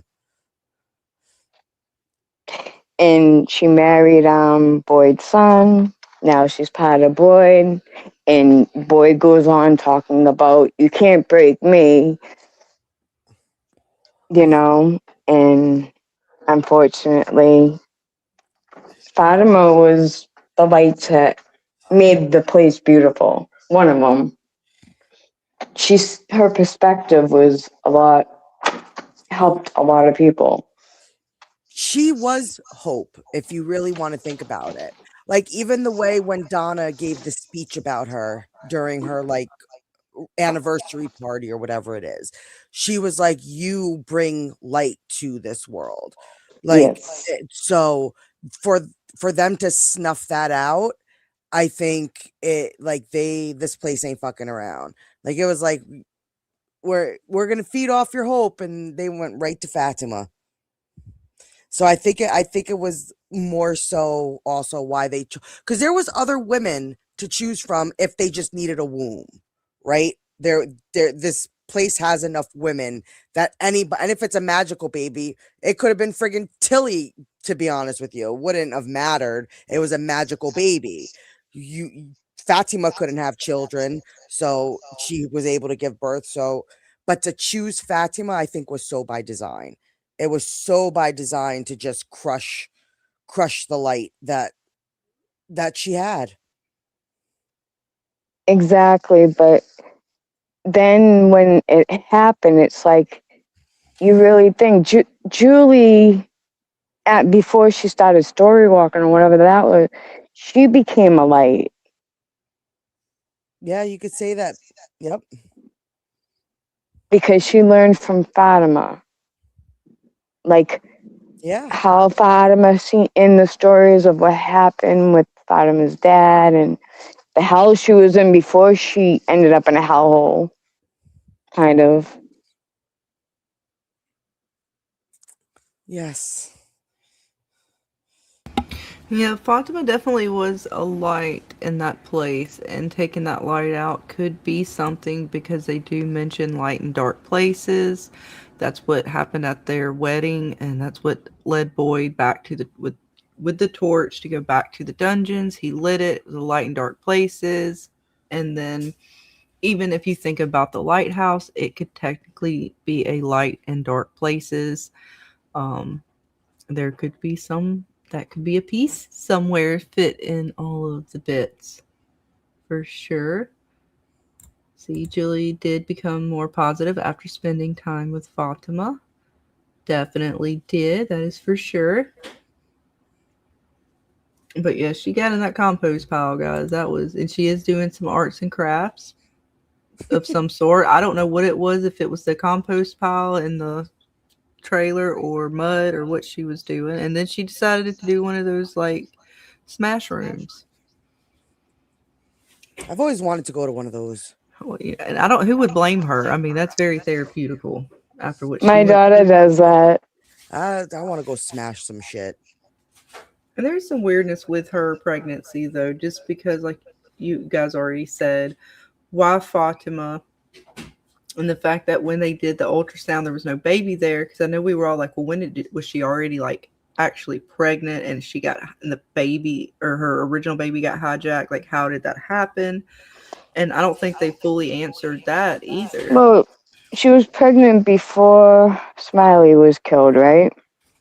Well, she was never truly pregnant. They did the pregnancy test. She thought she was. But they did the pregnancy test, and it came back positive. But then when they did the ultrasound, there was no baby there. So was she pregnant, or was it like, was it a false positive? Or was she supposed to be like that was the story all along, and they knew? Well, like, they already knew. They already told the story. Well, was she ever even pregnant, or when she peed on the stick, the positive that came on the stick, was it a false one? Like, A, was the stick actually accurate?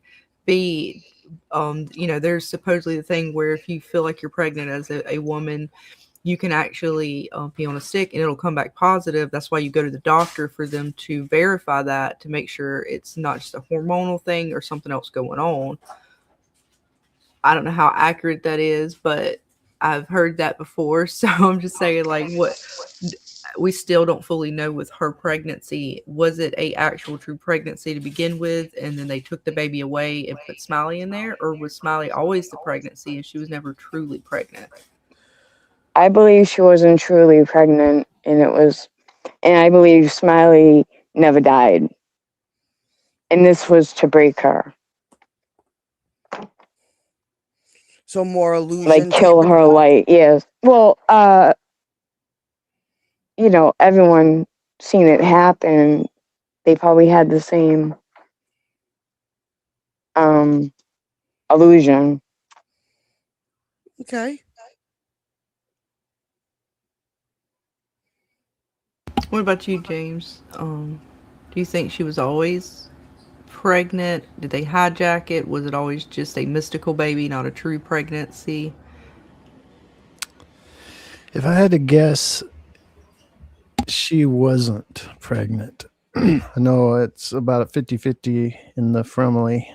Some people think she was, but I would say she wasn't, and it was all, because it's another one of those things that's hard to wrap your head around, because she was pregnant before Smiley died. So it's like, well, it didn't just happen for the resurrection of a monster, unless there was premonition that it was for sure going to happen. And if you look at things like Julie throwing the rope down, it's, a lot of paradoxes, but the story's already written. Do they know even the future story that's written as well? And that's the thing that I'm like, no, they don't know the future story. But then again, she was pregnant before Smiley died. So was it a hijacked pregnancy? That does lean toward that theory, backing up that theory that she was pregnant and they hijacked it. But that seems a weird coincidence, too, if that's the case. Like, oh, just so happens a girl that couldn't get pregnant got pregnant, and then a monster died, and they needed a girl that was pregnant so they could hijack the pregnancy. It's just like, what? Talk about making your head spin. Yeah. So I don't know. I would say no, it was all like she wasn't really pregnant, but again, who knows? I mean, I don't know. And, honestly, I don't know if we'll ever know. That's the thing. I think we'll get to the end of this damn series and we'll be like, well, what about this? And what about this? And what about this? So true. And they do it and they probably do that on purpose, Of course they do. They have you wondering, mind bending. I love it. And to rewatch, I think somebody might have said it earlier that, Dana talking about her mom, I don't have a lot of friends and I don't go out much, but the few people I've told about the show, they're like, what show is it? And then I'm like, well, it's on MGM Plus. That's a thing. Never heard of it. What? Yeah, that was me. I was telling everyone, they're like, what are you talking about? Now they're all watching it. They're all addicted. Right. Yes. Yeah, I don't know with Fatima. I know. I want to say possibly originally I thought it was a thing where because it was thrown around that her living in in Colony House possibly healed her in order for her to be able to have the baby, because she said she couldn't have a baby. It was something medical that she very heavily implied that there was no way she could ever have a baby. So if she did get pregnant, I remember us all trying to figure out, well, when did she get pregnant? What was that moment or that point? And then when they finally show like there was nothing there. So go into a question in the chat. Let me see, where was it? I lost it because it moved on me.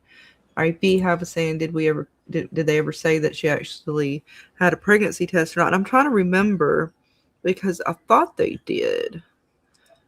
But she thought she was pregnant and stuff, and they were going down that road before Smiley died. So that's the That's the whole part that's weird, right? It's yeah, like, then what the is the what? point and how did they pick her? Like, what point did it, and what is it about her? And of course, the lady that gives birth or that pulls the baby out, baby Smiley, She, she looks similar to Fatima. Is there some yes. connection there with that? And that's why Fatima was chosen? Does she have some connection to that entity? Maybe she's not the reincarnated version. Maybe she's a family member. I don't know, or something. I don't know because we still don't know what the kimono lady's full deal is. She also came about, and all that came about with the cicadas and the music box. So again, what are the ties with that? The monsters being born like that to me goes back to what they talked about with them making the deal with who I believe is the man in yellow for their immortality. And it kind of to me was showing how they're immortal, right? Because no matter what happens to them, they will be born again. So all those things don't quite add up, but they are some bits. I don't know where I was going with that. Fatima could be somehow connected to Smiley, and that Kamado could have been like a reincarnation, or I don't know. It could Smiley could have been Kamado's baby. I don't know. Talk about making this show more screwed up than it already is. Right. And BF said, yeah, it could have been anyone. Maybe Fatima was just the luck of the draw. We don't know why the three were taken, why specifically Randall, Julie, and Marielle were taken. There's a lot of theories on why they're taken, but we don't truly know why those particular three. They're not necessarily the same age. It's not a gender sort of situation. They're not all necessarily, well, I don't know. I guess could they all be considered virgins? I don't know. It could have been like that. Could have been just that three, but everything's in three. But again, If why you think are people being picked? Why is Fatima specifically picking, or why was she specifically picked in order to give birth to the baby? Why were the three picked? But yet not one of the three had a nightmare before being picked, but the other three didn't. Why did the three people who did have a nightmare have the nightmares before it was fully released? Like, why are those particular questions I don't think have truly been answered yet? And I'm kind of curious on how they're going to explain those things, if they even do, where they're going to take it. Because those are still, they're going to continue to rattle in my brain until it makes sense. It don't make any sense. it's like the dreams you have. It's not a nightmare. It's that you're not supposed to remember, or it'll drive you crazy. Night terror, something like that. Pretty much, the show will definitely drive you crazy. Well, let's see. We'll continue to listen through, and then we can look at all kinds of bits, because I feel like we could go through and through and through again, but I'm not going to give up on the man in yellow and who he may be, and we'll just keep listening. She's in trouble. She's in an ambulance. What ambulance? You see, she's on her way. But you have to help her. You can't be afraid. Who is this? I told you, it's Thomas. Who is this really? Oh, there's Daddy. He finally come back in the room. So sad. It breaks your heart. Well, at least it did seem as though Ethan may go out there, but no, I guess he did not exactly fall for the voice. He's questioning what in the heck is going on. Who is this really, right? Don't talk to strangers, says Bill to Ethan. Exactly. If you have said, oh, you've had night terrors. Yeah, that they do not sound fun. That is for sure. Like Vic says, "Kimono lady is a hottie." Like, that's nice. Now let's see what else we got. Daddy's gonna get the phone and see if he can make heads or tails of what's going on. What is this? Who are you talking to? He says he's Thomas. Oh shit, Jim already knows. He's like, God dang it. See, Jim, why didn't you just take the phone off of the wall and then you wouldn't be put in the situation? Get it together, Jim. No, may Jim rest in peace. He didn't deserve what he got in the end.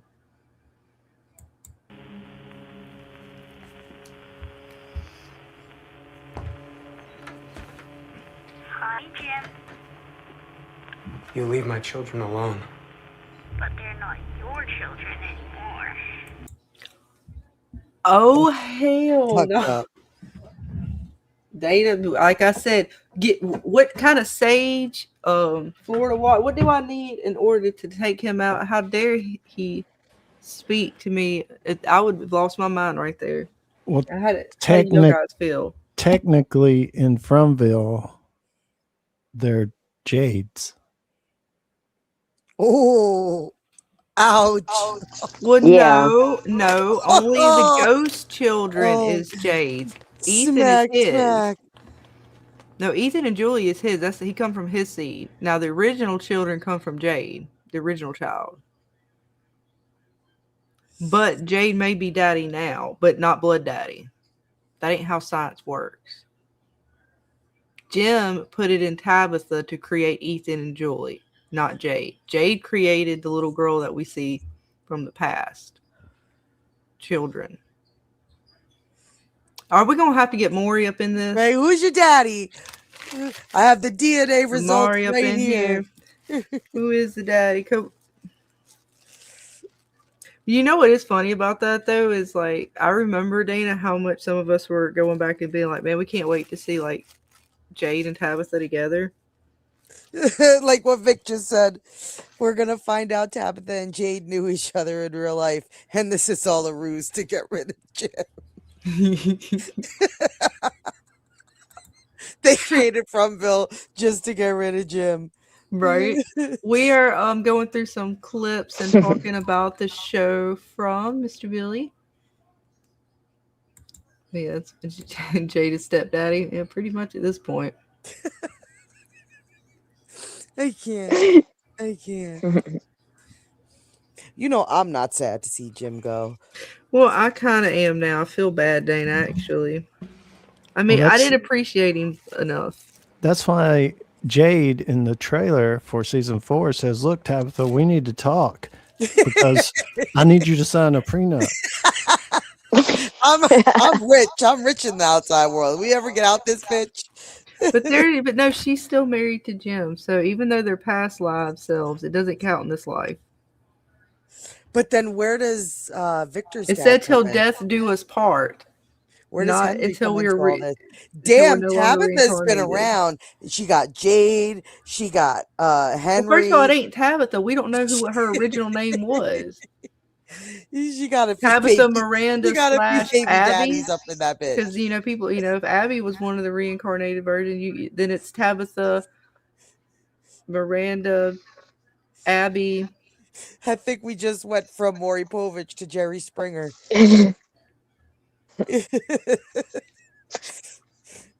I got 12 baby daddies. What? She didn't get with them though. Y'all are confusing reincarnation with actual coupling. God damn it! It's all connected, Scarlett. It's all connected. Well, Oh, this just got dark. Even for From. It's so bad, Dana. I swear. Y'all talk about me. See, I've been good. Vic, is it too early to talk this way? Are we talking too dirty? And she gonna allow it now because it's like 10 o'clock, 11 o'clock at night. She's like, it's allowed. It's not after midnight though. It's fine. So what else you got in them notes there, Scarlett? I don't know. I've still got the clips to go. We didn't finish the clips yet because I keep stopping to not get in trouble, and then I ramble off into like 5 other topics.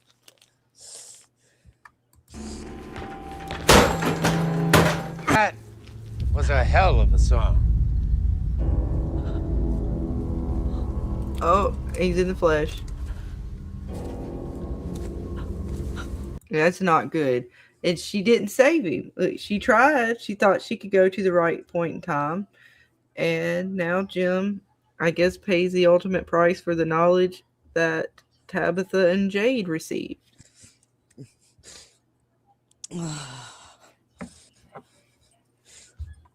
Because Still don't feel bad for curiosity Jim. is a motherfucker. They don't want you to be curious here. Or do they? See, it's very confusing. He will make you pay a price for knowledge, but the boy in white wants you to have the knowledge.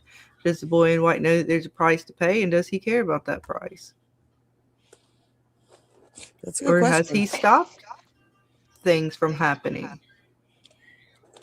Didn't he mess up the first time? What do you mean? When with Christopher, and Christopher didn't listen, but yeah, he tried to tell Christopher some stuff, and he said this place lies to you. Everything Christopher, lies. then he took a shortcut, which caused who knows what entity killed everyone, but Victor survived. And well, Victor told his mom, so his mom went through the tree, and we don't know what happened to Christopher after that. did his mom not go through the tree though? She didn't get through it. But right. Victor told his mom what the boy in white told Christopher, at least as far as what Victor told us last season. And so she went to the tree to go through it, but she never made it through.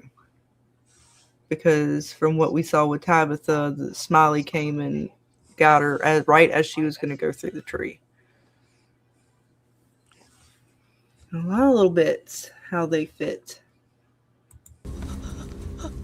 That Jade sure can play. Get out of here. No, Run, no, no, run, no. run. This didn't have to happen, you know. Back up. The knowledge comes with a cost. Well, he's definitely one going to hold them to a cost when it comes to knowledge. So he definitely didn't want them doing the radio. He definitely didn't want her digging holes to try to find where the wires went. Doesn't want Tabitha to know because, and I think when knowledge comes at a cost, yes, because he's going to because he doesn't want them to remember. He doesn't want them to know what happened, I think, or just to either fix what was, however they're supposed to end the story. It's as if he doesn't want that, but knowledge comes at a cost only because he doesn't want them to figure it out, but they have to figure it out to stop this. So they do have to do these things. I just don't know if it's so much fair to say, like, what comes at a cost, just like it's willy-nilly, just because they try to learn something. I don't know. It's just, I don't like the man in yellow and his tone, and screw him because they need the knowledge, and he shouldn't be mean like that. He's just pissed off and he's not playing fair. He's like a bad DM Dana that just throws meteors and fireballs at the players because they figured it out and not the way he wanted them to. Oh, you mean the meteor? That's what I believe that there's rules, and if you cross them and get to that knowledge the wrong way, like a shortcut, Well, I don't that's even the know if it's a cost. shortcut. It's just like he doesn't want them. Almost like he doesn't want them to know at all. Like, I don't think he really wanted Boyd to find those talismans. Might be why something triggered Abby. And he had to choose his son or his wife. The same choice came to Jim on the radio. He's like, basically like, you can keep screwing with this thing here, or you can go worry about your wife. What do you choose? And again, it seems like the man in yellow has a deal-making type situation where he's giving you a choice. You're given a choice. What are you going to choose? Are you going to choose save your family or find out more knowledge? Save the ones you love or figure out another piece? Yeah, that makes sense. All the bits. Let's see what else. Back the fuck up! Dad, please. I did try to warn you.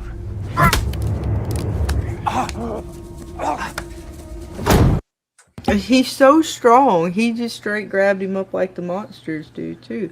And yeah, what is the monsters and the man in yellow? Is the man in yellow just another monster like them, or similar, or is he actually a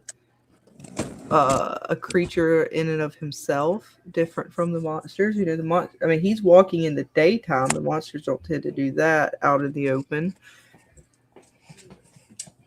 But he's strong.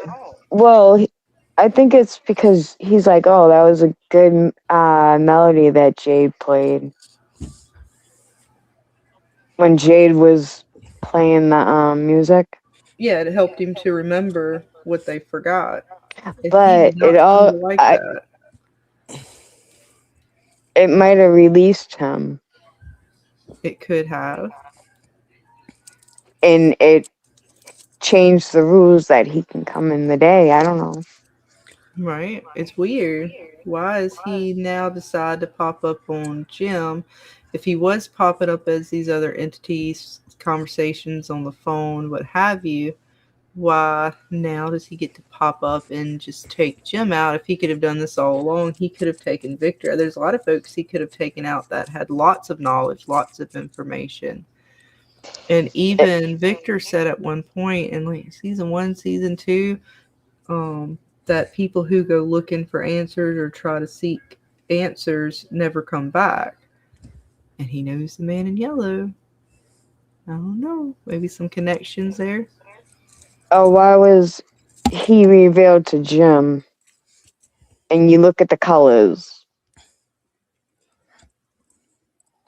of what they're wearing. It's, I don't know. I'm like overthinking it. No, but there's the no opposites. the show. Blue, the color blue, and the color yellow. Right, never know. Never know. And of course, he's gonna let Jim have it. Poor Jim, may he rest in peace. Get off him! Get off him! Oh, yep, she didn't stand a chance. Your wife shouldn't have dug that hole, Jim. Oh no, he just, he doesn't make it. Oh, poor Jim. Yeah. Let him know right as he ripped his throat out. Hey, I might have possibly been that voice on the radio. Right? He doesn't necessarily say he was the voice. He just repeats. Kind of like the monsters. Actually, yeah, that's true. The monsters do a similar thing to Boyd. So there is a possibility he just knows the same thing, not necessarily that he was the voice on the radio. Yeah, he didn't say I told you. Like, that was just what I thought, but yeah, you're right. He just reiterates he wasn't the voice on the radio. He could have been. It's not. It leaves it open for suggestion and interpretation a little bit. It didn't confirm it per se. Right.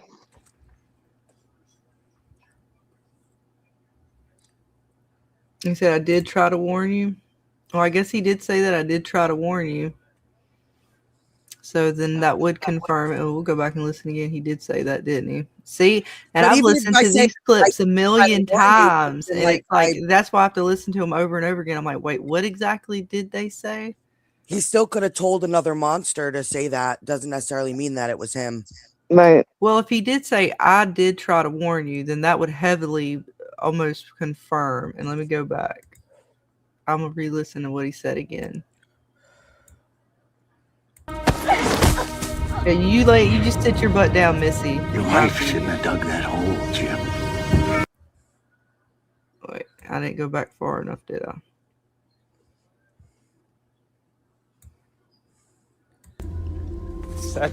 Back the fuck up! Please. Dad, please. I did try to warn you. He did say I did try to warn you. I mean, that's pretty confirming. That's pretty damning that he was the radio voice. He did try to warn him by telling somebody to tell him that. So it could be open. I don't know. Yeah. It could be either way. Well, I definitely think it was him. I mean, I'm on board for him being the radio, the phone call that Jim gets and Ethan gets, trying to act like it's, the deceased. That's fuckery. I think possibly even what Boyd and Jade see after Boyd comes back with the cicadas, the worms, whatever you want to call them, with dead father catching the bartender, might be some form of the man in yellow. And Martin. I'm just saying, I'm sorry, Errol. Martin's too sus for my taste. I will be wrong. I'll be okay with it. I'm fine. I've been wrong so many times probably tonight already. I can't help it. I'm sorry. Wow. The Oh my man God, in guys. yellow. Oh, what's up, Robert Sanders? I apologize. I cannot see you in the chat yet. Oh, because Robert, StreamYard is being a butt. We see, I told you we said his name enough and we summoned him. Yes, I believe I see Robert. I'm so sorry, Robert. StreamYard is not allowing me to highlight you guys. Because it's not showing you on StreamYard, even though you are in the YouTube chat. And your math and all the awesome stuff that you put together. Indeed. So we're kind of talking about, I've been just showing the different things, like the radio signal, the voice on the radio signal, the phone calls that they get, and who we all think they are. I think it's all the man in yellow messing around. I still think Martin is the man in yellow. That's just my theory right now. And I can't wait till this season for them to show me that it's not that and it's something so much crazier that I couldn't even believe it. It's definitely mind blowing. Oh, yeah. All right, let's see. So we got to listen. We listened. He definitely was saying that. And then he was like, told your wife not to dig that hole and stuff. And ripped his throat out. And then I was going to show this phone call as well, because this is the one when the dreams start popping off. Boyd's seeing all kinds of bits. They done gave this is right after they gave Smiley the worms.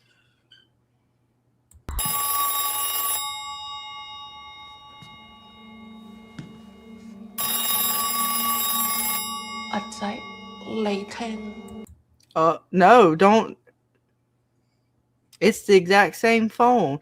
I mean, that could just be coincidence because he's in that house right now, but still. So many coincidences. It could be a foretelling dream.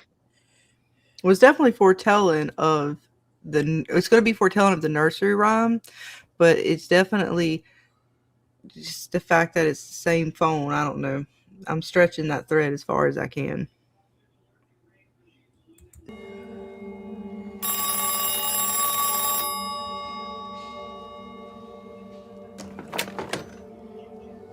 Who is it? Who is it? Is anybody out there, Dana? We're about to hear a voice. Hello, hello, hello.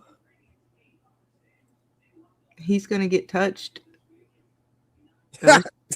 Part of the rhyme. He did. Remember, the voice even tells Sarah later that it got like happy or something excited when it touched him. Yeah, that's like the Freddy Krueger effect. Mm-hmm. I don't know what you're talking about. Dana does not like He Who Shall Not Be Named. I wasn't supposed to say him earlier, but it was for the. It's okay. For the bits. I'm not paying attention. Mm-hmm. Here, we'll see. Let's listen in and see who's on the phone. I'm excited. Hello?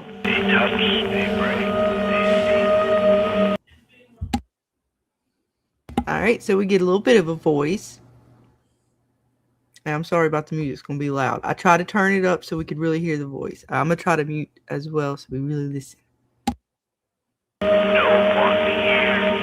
Hello?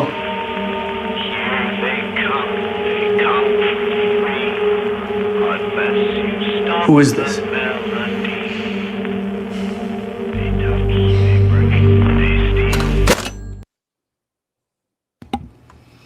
I mean, it's a gentleman's voice. I don't know. Could it be the man in yellow? Could it be some other? It didn't sound like Kenny's dad. Could it be the same voice that Jim heard over the radio? And if that's the man in yellow, again, what is his connection to this?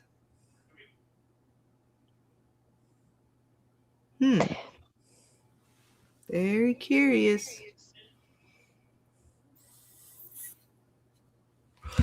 Bill Chill says automated message. Possibly. Possibly. It ain't alright, Mama. Not at all. It's bad.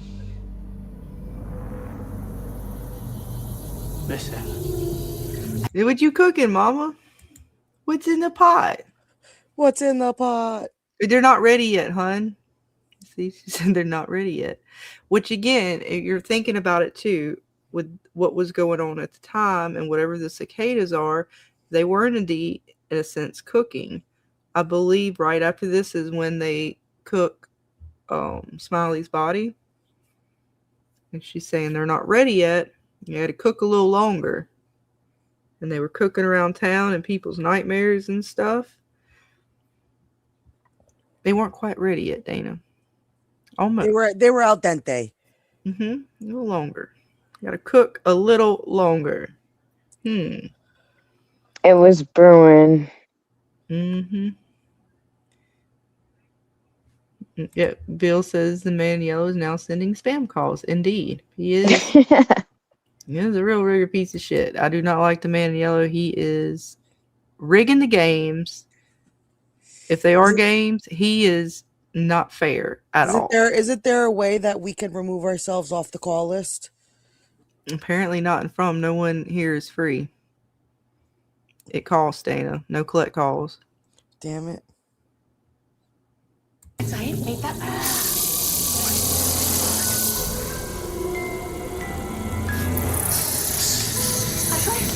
Okay, so again, we got the melody popping off. We got some random dude on a phone singing the melody along with the cicadas. I mean, if those things are all in the dream and they're still got to cook a little longer, what are those connections? Like I said, I just think it all goes back to the Manio somehow being released when Boyd brought the cicadas back. He wasn't at full strength.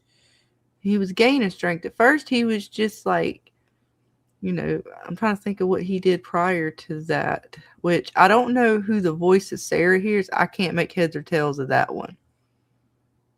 Because Sarah be hearing, she'd be like tuning into the boy in white and all kinds of, she tunes into too much. I can't make heads or tails of what the hell that chick's got going. She all kinds of fucked up. I feel for that child because she was having things happen to her, which again, all those things were somewhat superficial and compared to what happened after Boyd comes back with the cicadas. But yet the house comes down, and the only thing I can say about the house and how he would be able to tap in to the level of that is because remember the power cables? She was digging down to see where they led, and she got right down to like the end of where they led to, and then the house cracked open and fell down, and that was like almost the same time as the power surge went through the radio tower. It went through the power cords. It popped the light bulbs. And if that was the man in yellow on the radio signal, he could have somehow, especially we're talking radio signals and them implying that they work in these weird, almost magical ways that we could never work. I think he tapped in through that, and that's how he caused the house to collapse before he was fully able to like walk in. And I think he's still somewhat feeding off of the suffering, and that's why he was stepping it up. He got pretty pissed off that they did what they did with the music box, and then I don't know, something somewhere, I have to figure it out in season 3 where he gained a little bit more power after the cicadas were kind of diminished a bit. I can't quite work that part out yet, but that's just my random thoughts so far. Man, all the bits. Dana, Miss Janice, James. I don't even know where to go from here. I'm still on the 3. Even though the sleeping thing was 3 of them. The only thing that I know that we have that is 3 are the 3 stones at the settlement. And that could have been a sacrificial thing. Before the 7. Before the pact was made. There could have been a different kind of sacrifice going on. Like with those Claire, 3 stones. Right. Possibly. Maybe. Clara got, when you talked about the glass, Mm-hmm. Didn't she get glass in the left eye? She sure did.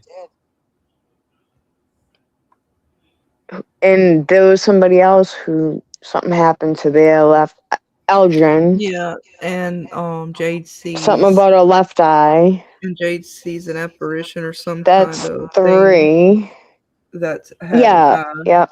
that was Right. gouged out. That's 3. Like It was Elgin's right eye, though. it was. Oh, okay.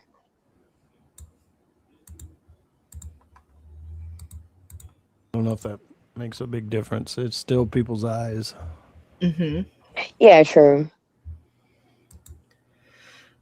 Because, like I said, he's here. He's getting his what appears to be a railroad spike in the eye, and then of course we have the 3 the 3 stones. We have what could be the original kind of totems before the amulet, the talismans. I don't know. A lot of layers to this story, and what it all might mean. There's still so many things, and again, I think the bile might just be another indicator of the Man in Yellow's control over the monsters, possibly, and how they all kind of maneuver and work. I still don't know, because I know Granny, she lost, I believe, this head cap at one point. I don't know. I just feel like they lose their hats and stuff when they go full monster mode. But who knows? And again, the torch. You know how the series does a recap of what happened in the season before, but they show a lot more. I always pay attention to that because I see so many clues that I didn't even realize. Mm-hmm. I don't know if that's relevant, but that's where I get a lot of a more what's going on kind of thing. Start connecting things. Right.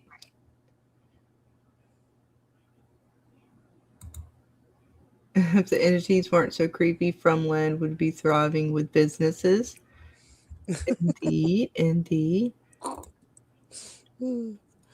Yeah, the 3 being taken, it might have something to do with the 3 stones, and that might be something original before the faraway trees. Because I think we have more, there might be more than 3 faraway trees. We don't know exactly how many of those exist. We know they've gone through, at least 3 faraway trees. We know of at least 2 bottle trees. Which I think the bottle trees were originally just normal faraway trees. And then the reason why the papers go from cursive to normal print is Tabitha or Jade, their reincarnated versions. I think maybe one of them put the slips up there to help them remember. Possibly. Or someone did put that there in order for them to remember the melody. And again, I think that was what soothed the children, and that's kind of what soothes the tree from being temperamental and allows them to go to a specific spot that they need to go to, as opposed to somewhat it's random to a degree, right?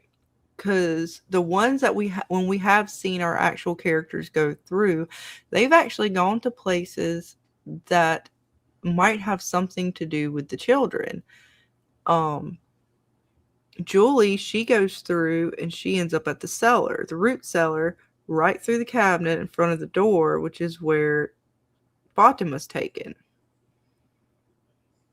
Boyd goes to the dungeon, which I can't quite. I mean, again, I don't know how that totally goes with the kids, but it goes again to the buildings that were those stone buildings. What was it? Sarah went to the one that we call the church, but we don't know if it was an original church or not. But the building is now referred to as the church. She's down in the basement of that building. All those buildings might have some connection to something that the children experienced, or one of the generations, or one of the packs experienced. And that's, again, the kids are sending them to places that they remember. I don't know. I mean, I can't explain Dale other than the fact that they just didn't appreciate him. They didn't like Dale. Well, he kind of was stomping through the tree like and pissed off and stuff, and maybe the vibe was off. But it was curious that they sent him to the pool, and the monsters, Randall said when he was watching them, one of the couples or one of the monsters would always go to the pool and just sit there and look at it, and one of the monsters would always go to the swing and swing at it. Like they had these same things they did every night. So I don't know. Maybe the pool had some significance. Maybe the pool is really not a pool. It's just symbolizing a body of water that they always used to go to and swim at, like a lake. I mean, that, to be fair, the pool is like a lake of tears now. How many tears were shed for Dale? Not very many. Oh, shit. Donna I'm not gonna lie, a lot I of laughed. tears for him. That the cast shed so many. How dare y'all do Dale that way? He had all the. I like Dale. He did stab a dimension. To be fair, he did stab someone though, and acted like he didn't do no. I'm sorry. That was messed up. It's a pocket dimension. I don't know. A lot of bits. Oh But man. the way that it happened, he ended up in the pool. It was funny. It was. I couldn't help it. Victor said you could end up in the middle of a fucking mountain. Yeah, you never know where you're gonna end up. Yeah, he did say that. So Dale and Boyd tried to warn his ass. Boyd said it's not a good idea. I wouldn't do it. I wouldn't do it. And Dale, I want to go home. Well, you didn't get to go home, did you? No, that was against the rules, so then he had to pay. You now really stuck in Fromville forever as a statue. Yeah, Kenny's dream came first, I believe, and then the cicadas came, right? I think that's right. Because later, that's when Kenny goes down there and tells them they find the cicadas, and then he tells them about his dream.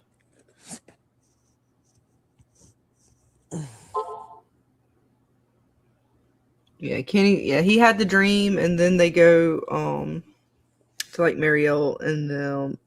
Now, when Marielle heard them and when he had his dream, it could have been simultaneously. I don't know. It's still hard to say. Again, a lot of wiggle room there for interpretation for all the theories to be crafted. But yeah, I'm pretty sure his dream, like Daryl said, the dream came first, and then we see the cicadas. So yeah, what does it all mean? What does it mean? What does it mean? And there's still lots of bits to go through. I'm going to show off Julie's clip that she sent us. Again, before we close out, I do want to show off the t-shirt again. Again, there's still so many more bits to go through. We've barely even scratched the surface to ready ourselves. Still got this individual here. Is he the one that we see in the trailer? I think so, but we don't know. I can't say for a fact, so we will have to wait and see. But lots of bits left to go through. Again, here is the t-shirts that Dana has for you guys for the giveaways coming this season. So yeah, just lots of things to do and get through. So we're going to do some final thoughts before we wrap it up, and I'm going to show off Miss Julie again. What are some things most you are looking forward to this season? Clara. I know that's right, Dana. What about you, Miss Janice? What is, if there was one thing you were looking most forward to this season, what would it be? Just more mind bending stuff. I'm loving it. Just more. You just want more. I just want more. I'm not gonna be greedy. I'll take it all. I'll take it Yeah, all. it's been a ride so far. Now, have you watched the show from the very first season? Did you get into Yes, it later? right from it started. Right when it started, I started watching it. Awesome. It took like 3 years to get my daughter to watch it. Same with my mom. I didn't get my mom into it until almost season 3, and then she was hooked. Oh yeah. What about you, I'm James? just glad. I'm glad it's growing. What about you, James? If there's one thing you are most looking forward to this season, what would it be? I guess just more maybe Julie's story walk type information.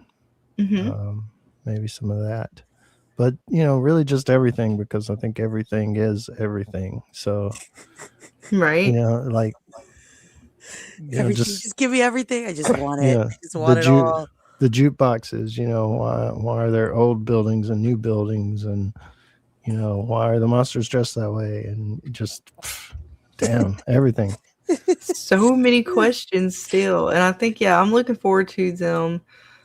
Just from the little bits that we've gotten, seeming as though they're going to actually try to reveal some things, even by what some of the episodes are titled. One has something to do with the tree falling.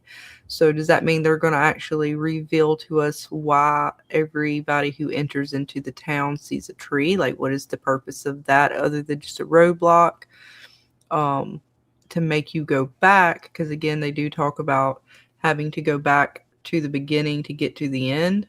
So is that part of why? I don't know.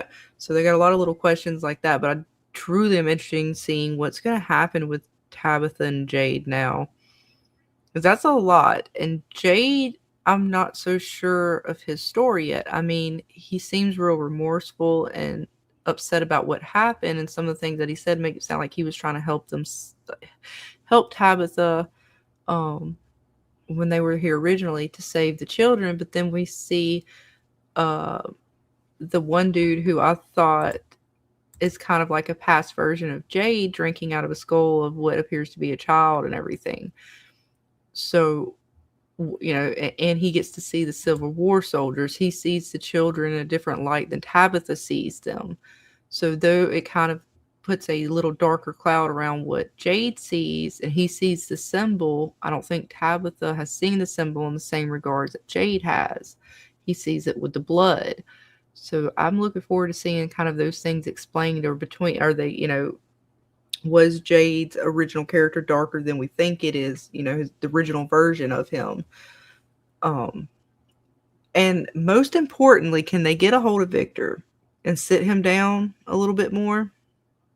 A little more one-on-one with Victor this season? It looks like they might. Can they do it more? That's what I would like. He knows too much. Yes, they need to sit that man down and say, all right, okay, spill it. Where's all your hiding spots? On Cooey, Victor, on Cooey. Where are all of the pictures, Victor? Go dig them up right now. Every pile of pictures that you have hidden away to not remember. We need those. We need them now. Let's show off Miss Julie real quick. Let me share that. I got to find the right thing. The video file shared. All right, here she is again as a thank you to all you guys, the whole family. From the and again, this is from that Cameo company. So here you go, guys. Hey everyone, Hannah Shermy here, Julie Matthews on From. I just want to say I'm so stoked for everyone to see From season 4. Guys, it's going to be so freaking good. I just saw the first couple episodes recently. I'm so excited for everyone to see it. It's really like turned up to freaking 100, all right? It's going to be really good. So, yeah, thank you for everyone who is watching along and following along, posting your theories, posting your comments, everything. I love to see it, love to read it. And yeah, Witches Brew with Dana Marie, Scarlett, and James. Thank you guys for all that you do and that you're live streaming the entire season is so cool. So, yeah, I might have to tune into that. Maybe get everyone's reactions and thoughts. That'd be pretty cool. So, anyways, bye guys. Take care. From season 4. Woo! That's right, guys. Like, That's awesome. She sounds like us. So again, I want to thank everyone. We're going to go ahead and wrap it up for tonight. But we will be back Friday night, and we will open the panel up to anyone and everyone who wants to come on and tell us, if you want to come on, tell more detail, your thoughts and theories on season 4, or just on some of the mysteries that have yet to be solved. You guys will have your chance. But again, thank everyone, Dana, James, and of course you, Miss Janice. Thank you so much. Thank you guys. It was so much fun. Oh yeah, and we look forward to seeing you join us on some more streams as we ready for season 4. Wait. I still have like 500 questions. Go ahead, James. We got time. I'm just kidding. Damn it! I was going to let you talk, James. Start with number 1. I mean, I really do have 500 questions, but you know, don't we all? Don't we all? That's what I was thinking. That's crazy. We all do. Mm-hmm. To a degree, all right. Funny, at least, if not more. But who knows? We'll see what answers they will give us. What are they going to actually fully explain? What are they going to leave a little ambiguous or open for interpretation? And after this season, where will we be? What will we be left with? 500 or 1,000 questions. Right? But again, guys, we love you all. Fromily, thank you all for hanging with us. As always, we look forward to Friday night as we continue to dive deeper into From, get our brains back in order, and see where the season takes all of us. But you guys stay safe out there. We love you. Have a great night. We'll see you Friday. And Dana, do we have something going on Saturday possibly? Possibly. I might be setting up just a little hangout stream. Don't know what we'll be doing yet, but we'll be doing something over on the Witches Brew. Right. Dana, thank you so much. Of course, sweetheart. It was a blast, and we look forward to having you back anytime. And we will talk now that we've been gabbing. We will talk. And James is always posting lots of videos, so you guys make sure to go check him out in all things. I mean, you're not just doing The Walking Dead. You dabble in a little bit of this and a little bit of that. Yep. Always.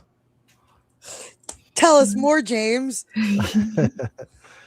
Apocalypse stuff, you know, end of the world, lots of happy talk, you know, end of the world videos. And things that bring you together with your loved ones, good family, wholesome type things, right?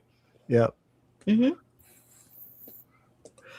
But and again, I would try to set something up this weekend as well for a gaming stream. Fingers crossed. We will see how all things pan out. But until then, guys, again, be safe. We love you, and we will check you guys all out on the next one. Yeah, much love, everyone. Bye, everybody. Bye, guys. Bye, guys. Bye. Come on. We're coming. It's gonna be dark soon. I know.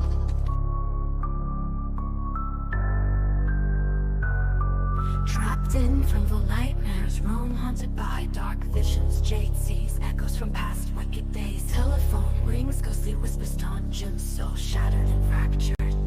Madness creeps in shadows.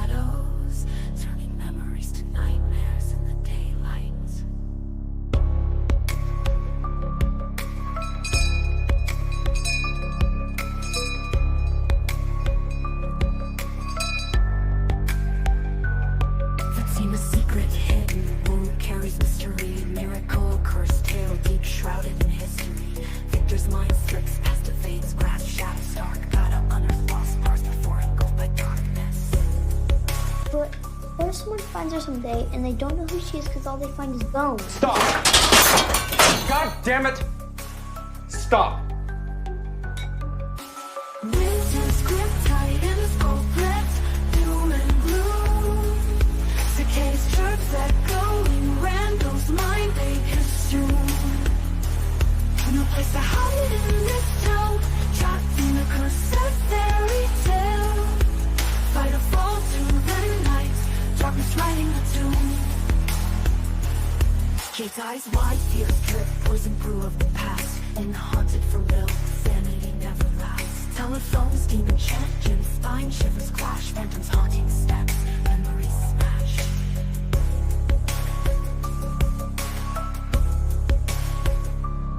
Fatina's belly swell, enigma or dark twist. Future dim, shadow fall, fate tightens mist. Victor searches mind's maze, battle memories miss. Before blackness drowns in, lose or persist. Winter's grip tight in his goblets, doom and gloom. Cicadas chirps echoing Randall's mind, they consume. No place to hide in this town, trapped in the cursed fairy tale. Fight or fall through the night, darkness writing the tomb.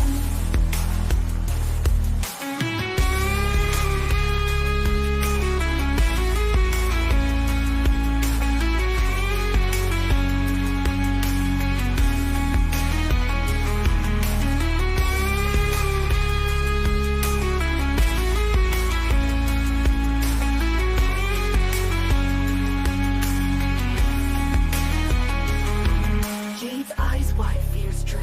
Poison brew of the past, and haunted from the sanity never lasts. Telephones, demon chant, Jim's spine shivers clash. Phantoms haunting steps, memories smash.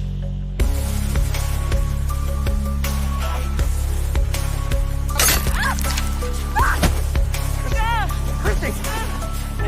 Hey, come on, get off her! Jade's eyes wide, fears drip. Poison brew of the past, and haunted from Bill, sanity never lasts. Telephones, demon chant, Jim's spine shivers clash. Phantoms haunting steps, memories smash. Great. Let's just walk right past the scary voodoo tower and go sort some veggies.